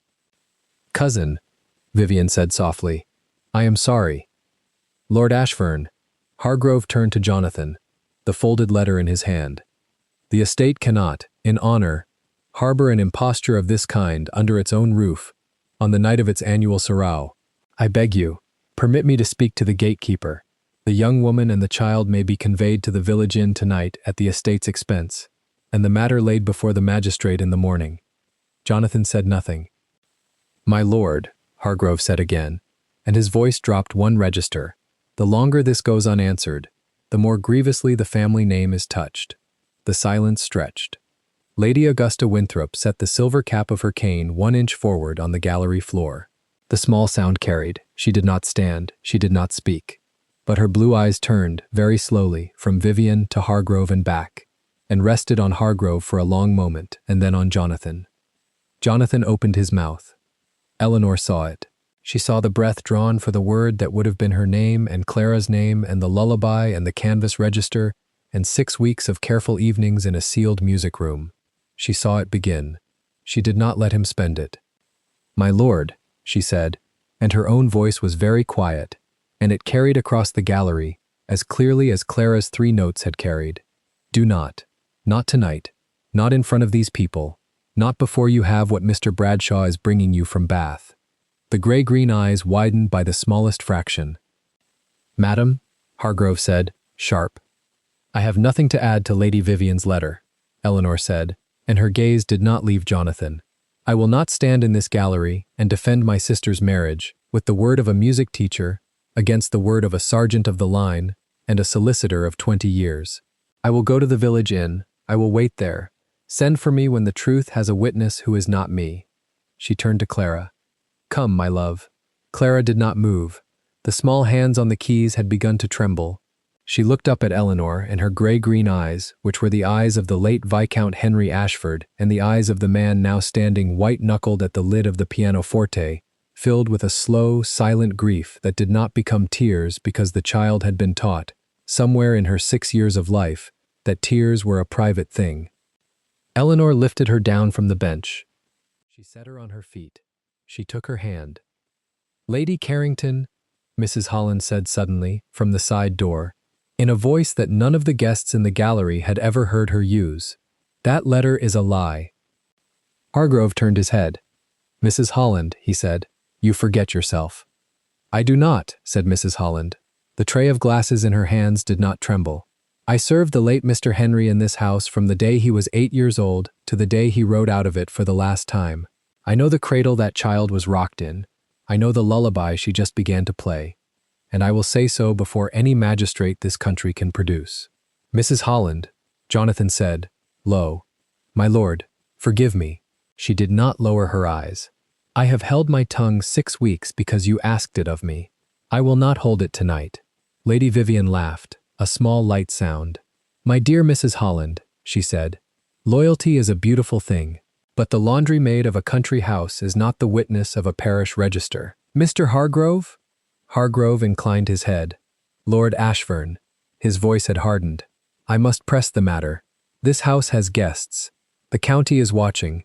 If you will not permit me to act on the estate's behalf, I shall be compelled, with the greatest regret, to lay the entire correspondence before the magistrate of this district in the morning, and to ask that the child be taken into the parish's protection until the question of her parentage can be examined at law." The room moved on a hinge. Eleanor felt it move. She had not, until that sentence, understood what was being attempted in this gallery. She had thought it was her own name they would have. She had thought it was her position in the household. She had not understood until Hargrove's small white hand had closed on the folded letter and his small, careful voice had said the words "parish's protection," that what they intended to take from her, tonight, in this room, was Clara. She turned. Behind her, near the side door, a young housemaid she did not know by name had stepped forward, dressed for the evening in a clean apron and a white cap, her face composed in the practiced neutrality of a servant carrying out an order. The maid's eyes did not meet Eleanor's. They went, briefly, to Hargrove. He gave a small nod. The maid stepped toward Clara. "No," Eleanor said. She tightened her grip on the small hand. "Madam," the maid said softly, "the carriage is at the side door. His lordship's solicitor has arranged a respectable place in Bristol for the night. The child will be perfectly safe." "No," Eleanor said again. 2 footmen had moved into the gallery behind the maid. They did not look at the guests. Their faces had the same practiced neutrality. They were not Mrs. Holland's footmen, and Eleanor understood that too, in the same breath. And her understanding of how much had been prepared in this house without anyone's knowledge widened by another foot. She turned to Jonathan. "My lord," she said, "if you let them take her from this room tonight, you will not have her back from that place by Christmas. I have seen the parish house in Bristol. I have a friend who was sent there at 5 and never asked for again." Jonathan moved. He moved toward Hargrove, and his face had a stillness in it that Eleanor had seen once before, in the porte cochere on the day she had walked 5 miles in the rain with a child in her arms, and the stillness then had been the stillness of a man who would not be moved by weeping. The stillness now was different. It was the stillness of a man whose hand has begun, very slowly, to close on a thing he intends to break. But before he reached Hargrove, the side door of the gallery opened. Lady Vivian turned. The maid turned. The footman did not. A second pair of footmen, in the green livery of Ashfern, had entered the gallery from the kitchen passage. Between them stood a third figure in a long brown traveling cloak. She had come, evidently, on horseback, and her hair was disordered under the hood, and her gloved hands held a small bundle wrapped in linen, and at the sight of her Mrs. Holland made a small sound that was almost a laugh and almost a prayer. It was a woman Eleanor had never seen before. She was the under-housekeeper of the Dowager House in Bath, where Hargrove had kept an office for 14 years. Ordered by Bradshaw to ride through the dark with a paper-bound ledger and a sealed letter in the hand of the late Henry Ashford. But that was for a later hour. In this hour, the gallery only saw a stranger with a bundle, and Mr. Hargrove saw her face, and the small folded letter dropped from his small white hand to the floor of the gallery without his appearing to notice it had gone.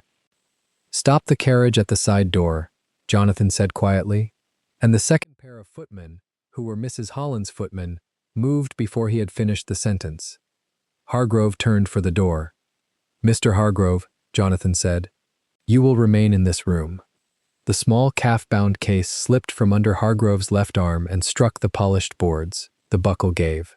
3 folded papers slid across the floor and fanned at Lady Augusta's feet.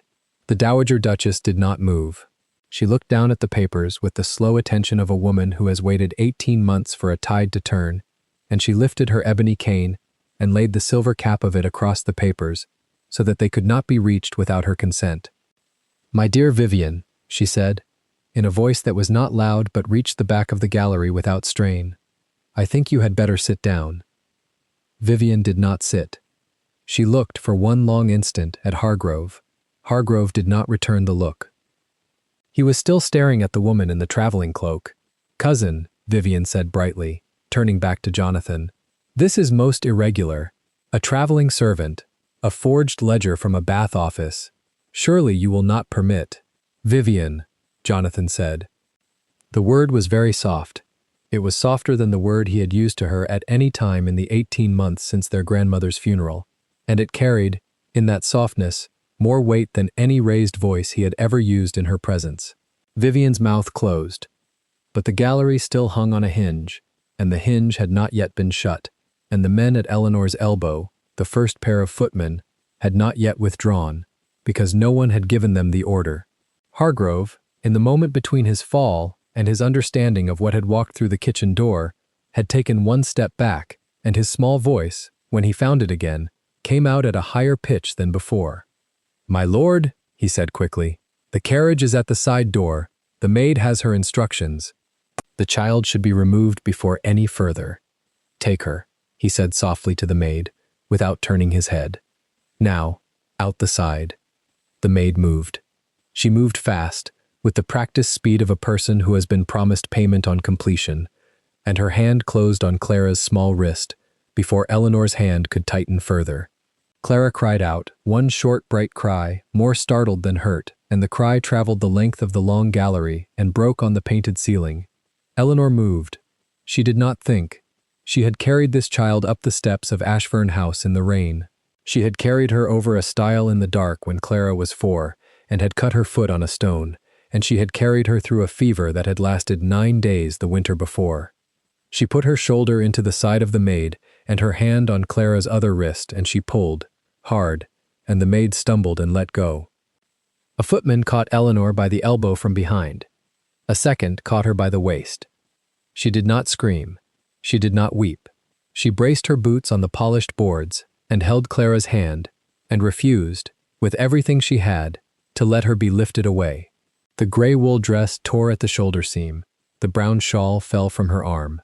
The black satin ribbon at her wrist, which she had worn every day since her sister's burial, snapped under the weight of a strange hand and slid to the floor among Hargrove's scattered papers. "Let her go," Jonathan said, and his voice was no longer soft. The footmen, who were not Mrs. Holland's footmen, hesitated. They were looking, Eleanor would understand later, for confirmation from Hargrove. Hargrove, who had been told by a Bristol coffee room what would be required of him tonight, did not give it.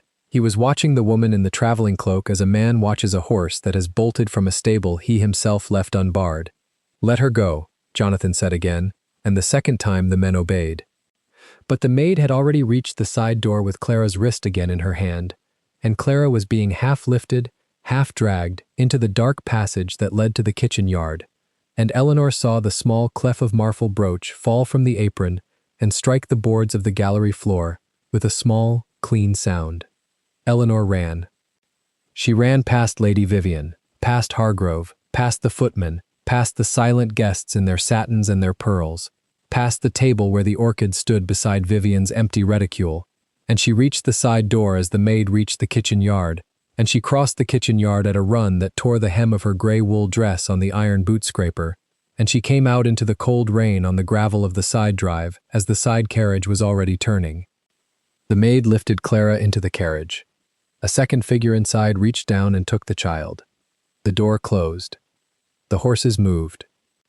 Eleanor reached the carriage and put her hands on the wet panel of the door and ran with it for 10 paces, and the coachman did not look down at her, and she fell, hard, on her knees on the cascallo of the side drive as the carriage rounded the bend of the avenue, and the lamps at the gate of Ashfern House passed over its black roof once and were gone.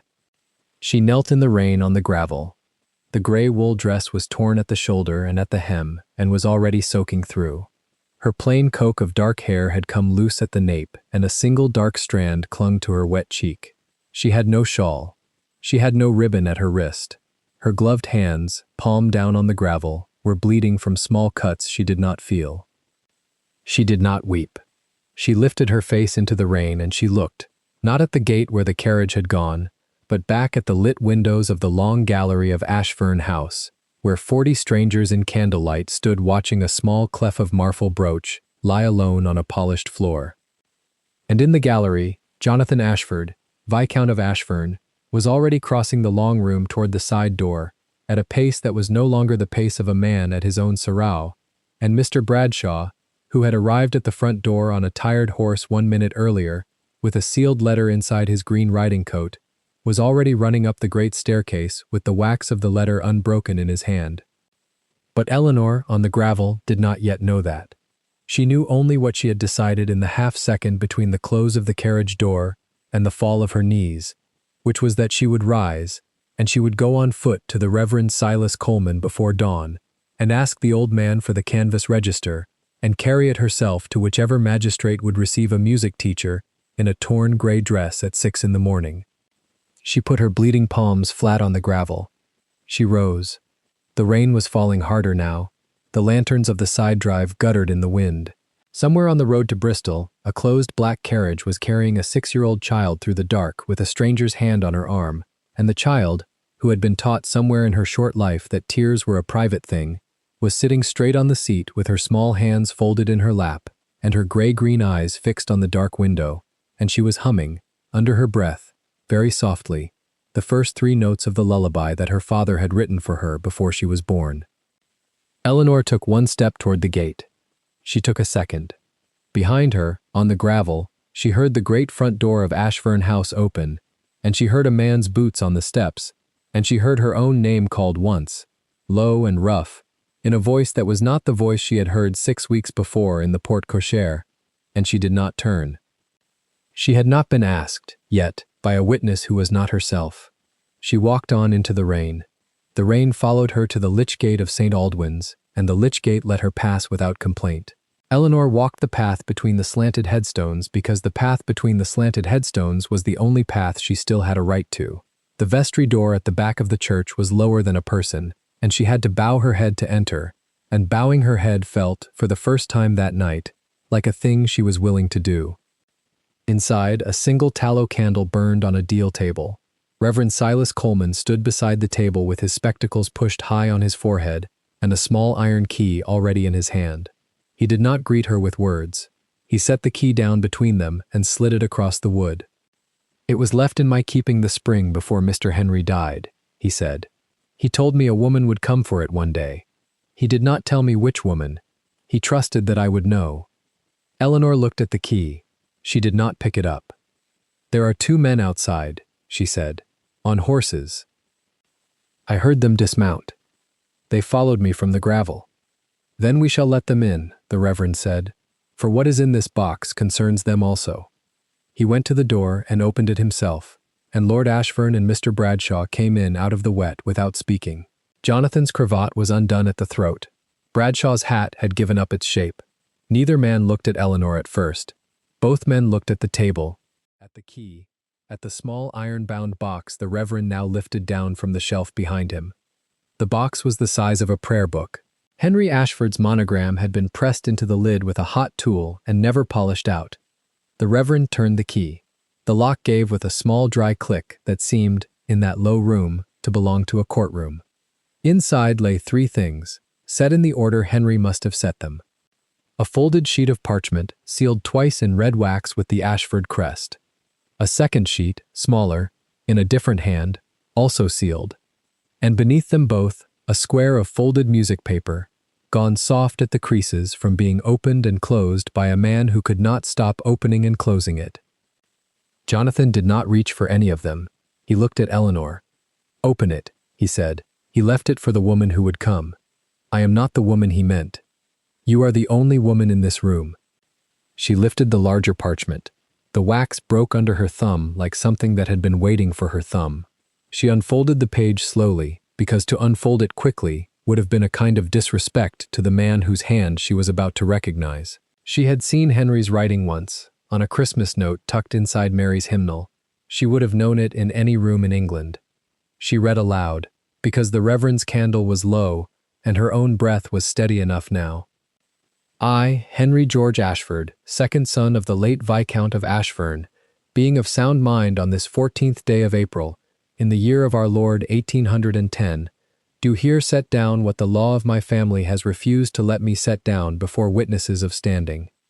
The candle hissed once at a draught.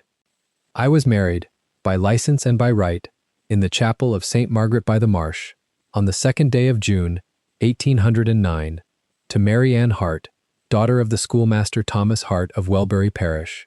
Of this marriage, on the 11th of January following, was born a daughter, christened Clara Mary Ashford, in the same chapel and by the same hand." Eleanor's voice did not break. She had decided, somewhere between the lich gate and the candle, that her voice would not break in this room. "I make this writing because my brother Jonathan, who is the better man of the 2 of us, has been told the opposite of the truth, for reasons of property.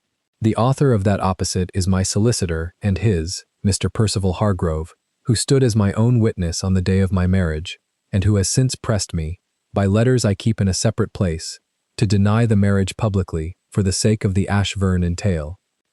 Bradshaw drew a long, slow breath through his nose.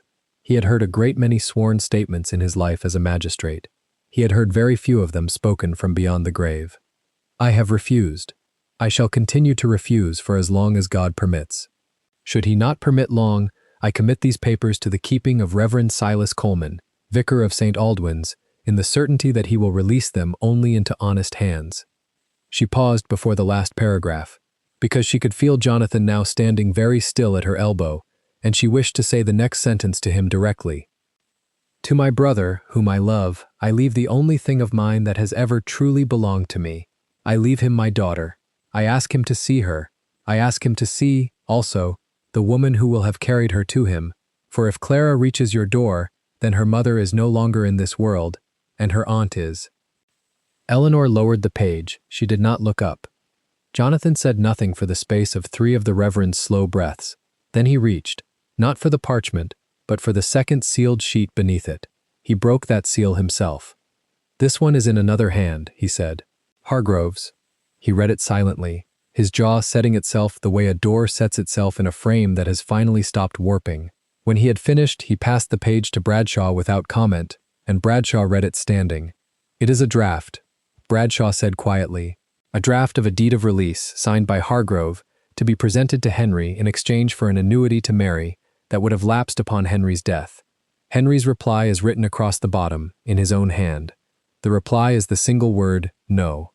There is also," Jonathan said, and his voice was very level, "an entry on the verso, rents collected in the name of the Ashburn estate from the Welbury and Tilney farms, every quarter day, beginning Michaelmas 1810. 18 months of rents that never reached my ledger. They reached Hargrove's. 18 months, Bradshaw repeated, on a sworn officer of the court. On the man who signed Clara's baptismal record as witness." The Reverend lifted the third item from the box without being asked. The folded music paper had been so often handled that the folds had worn through in places, and the paper had been mended once, in pencil, by a careful hand. He set it on the table and smoothed it open. It was Henry's lullaby, the melody Clara had played on a covered Broadwood in a sealed room. It was written there in Henry's own staves, with a small instruction at the top in his own writing, for Clara, when she is old enough to ask. Jonathan looked at the page for a long time. He did not touch it. He had not touched any of the papers yet. "Mrs. Holland," he said at last, to no one in particular, "will swear to that tune." "Mrs. Holland will swear before God and the bench both," said Bradshaw. "She has already told me she would." Eleanor said, very quietly, "Where is Clara?" Jonathan turned to her then, for the first time fully. The candle put half his face in gold and half in shadow, and neither half had any of the coldness she had once heard in a saloon. "Bradshaw's men reached the Bristol road before the carriage did," he said. "She slept the rest of the night in Mrs. Holland's bed. She is in the west wing now. She asked, this morning, where you were." Eleanor closed her eyes. She did not let any sound out. She had not allowed herself to picture Clara since the gravel. She had refused, as a small act of mercy to herself, to picture her at all. She allowed herself to picture her now. "What did she ask, exactly?" she said. "She asked, 'Where is my Eleanor?'" She did not ask for her aunt. The Reverend, with the tact of 40 years of small rooms, turned away to trim the wick. Jonathan took, at last, the parchment from the table. He folded it once, slowly, along the creases Henry had made. He held it out to her, not to Bradshaw. "You will keep this until tomorrow night," he said. "It is yours to hold. It was written, in the end, to you. It was written to Clara. It was written to the woman who would carry her to me." He named her in the same sentence. "You will not give me the satisfaction of holding it for you." She took the page. She put it inside the front cover of the small prayer book she had carried out of the gravel, where Mary's letter had once lived. The two papers lay quite naturally side by side. Bradshaw cleared his throat in the careful way of a man returning a room to its business. "There is a winter ball at Ashburn House the day after tomorrow," he said. "Invitations went out a fortnight ago. They have not been recalled." "They will not be recalled," said Jonathan. "The Duchess Dowager will attend? She has already written to ask whether she may stand at the foot of the stairs." Bradshaw permitted himself a very small smile. "Then I shall bring 2 constables from the county bench, in plain coats. I shall stand them by the music-room door." "You will stand them," Jonathan said, "by Mr. Hargrove." "Mr. Hargrove will be invited?" "Mr. Hargrove has already accepted. He wrote that he would not miss it for the world." The Reverend, behind them, said, "Amen," and meant it the way a tired man means it after a long day's reading. Eleanor walked out of the vestry with the prayer book pressed against the inside of her cloak, and she did not look back at the candle. Jonathan held the lich-gate open for her with one hand. He did not offer her his arm. He had understood, somewhere between the broken seal and the lullaby, that she did not yet wish to be offered anything. She took her own horse from the hitch where Bradshaw had tied it for her. She rode the 5 miles back to Ashburn House between the 2 men, the way a witness rides between 2 officers, and none of the 3 of them spoke a word. The day between was a day of small, quiet work. Mrs. Holland went through the linen presses of the west wing, with Eleanor at her side, and laid 3 dresses across the bed in the blue room. 2 were Lady Catherine Ashford's, taken from a cedar trunk that had not been opened since 1804. The third was newer, sapphire silk with a high imperial waist and short puffed sleeves, modesty bordered in fine silver thread, the bodice cut for a woman exactly Eleanor's height. Mrs. Holland did not say where the third dress had come from. Eleanor did not ask. She understood that some kindnesses are worse for being explained. Clara came into the room at the end of the morning with her hair freshly braided and a small white kitten under one arm. She set the kitten on a chair. She climbed into Eleanor's lap as if she had been climbing into it every day of her life, and she put her ear against Eleanor's collarbone in the spot she had always put it, and she did not say anything for a long while. "You did not come in the carriage," she said at last. "No. The lady who drove the carriage was crying when she gave me to Mrs. Holland." "Was she?" "She said she was sorry. I told her you were not in the carriage with us, so she should be sorry to you, not to me." Eleanor put her cheek against the top of Clara's head and breathed in the smell of clean linen and pencil shavings and the particular dry sweetness of a child who has slept well. "I shall be in the carriage tomorrow night," she said. "Behind you. On the stairs." "In a new dress?" "In a new dress." "Blue?" "Blue." "Like Papa's?" Eleanor sat very still. She had never told Clara what color Henry's coat had been. Clara had never asked, until this moment, about a papa at all. "Yes," she said, "like his." Clara accepted this with the seriousness of a child who has been waiting, without quite knowing it, for an answer of that shape. She climbed down. She retrieved her kitten. She went to find Mrs. Holland in the way of a small person who has business of her own. The Duchess Dowager arrived that afternoon, in a black traveling coach with the Winthrop arms on the panel and an ebony cane in her gloved hand. She was shown into the music room, which had been unsealed at dawn, the black mourning ribbon cut down and laid aside, the dust covers lifted from the broadwood, the windows washed by a maid who had cried once and then got on with the washing. Augusta Winthrop sat down on the bench, lifted the lid, played 4 notes of a Scarlatti sonata, nodded once, and closed the lid again. "It remembers," she said. "Good." She went over the next day's order of events with Bradshaw at a small writing desk in the East Bay. She asked precise questions. She received precise answers. When she came to the matter of Lady Vivian Carrington, she set her cane against the desk and folded her hands.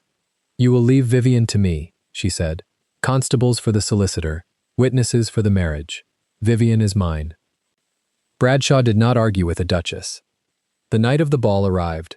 The carriages came up the drive between 2 lines of torches in iron baskets, the flames steady in the cold, dry air.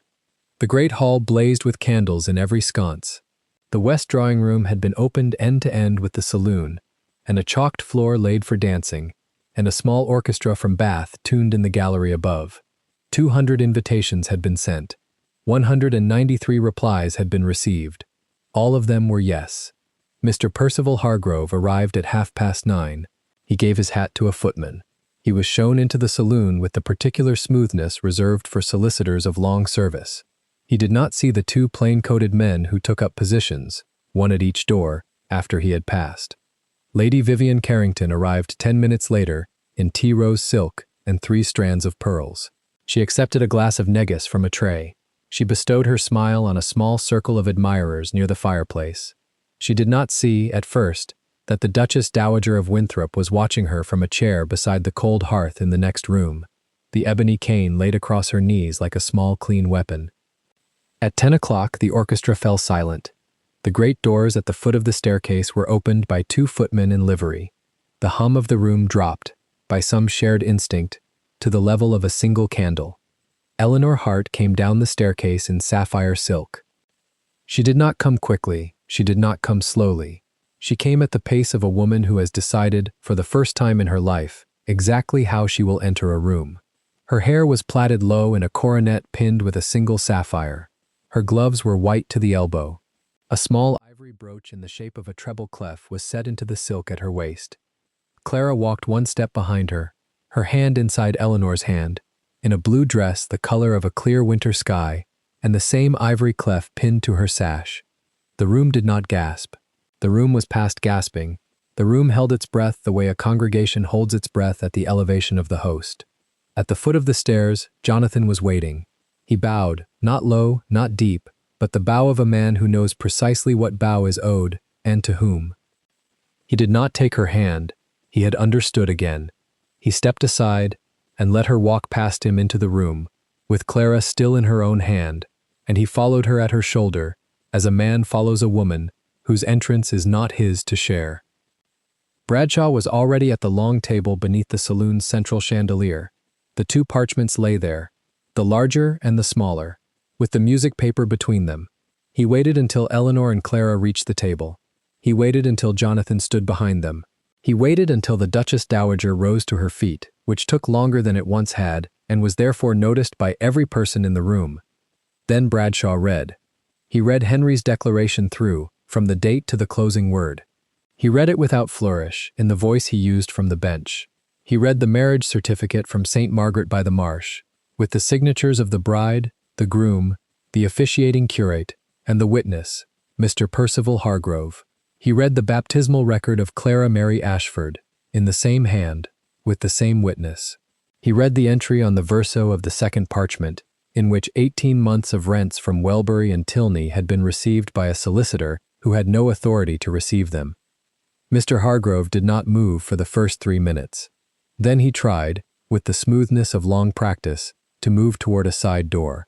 The plain-coated man at the side door stepped, without hurry, into the doorway. Hargrove stopped. He resumed his earlier position. He attempted a small, dignified smile at the woman nearest him. She turned her face away, as cleanly as a page being turned. Bradshaw finished reading. He set the papers down. "Mr. Percival Hargrove," he said, "you are arrested on a warrant of this county, on charges of fraud upon a peer of the realm, perjury before an ecclesiastical court, and embezzlement of rents to the value of £2,400. Your estate is sequestered as of this hour. Its proceeds will be returned to the Ashfern entail in trust for Miss Clara Ashford. You will come with these gentlemen." The plain-coated men did not need to take Hargrove's arms. He walked between them across the saloon with his eyes on the chalked floor, and he passed within 3 feet of Eleanor, and Eleanor did not look at him, because to look at him would have been to give him a place in the night, and the night was no longer his. The Duchess Dowager of Winthrop rose fully from her chair. She crossed the saloon in her own time, ebony cane in her hand, and she stopped in front of Lady Vivian Carrington.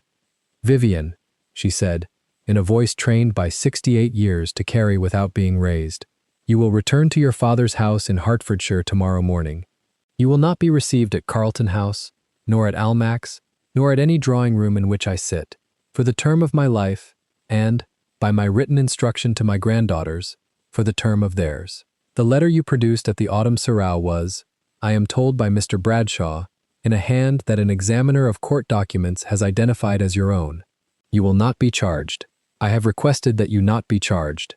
I should prefer that society do the work." Lady Vivian opened her mouth. She closed it again. She did neither thing gracefully. "Your carriage," said Augusta Winthrop, "is at the door." It was. Mrs. Holland had ordered it brought round 20 minutes before. Lady Vivian walked out of the saloon through a corridor of turned shoulders, and she did not curtsy to anyone, because no one had given her a face to curtsy to. The orchestra waited. The candles waited.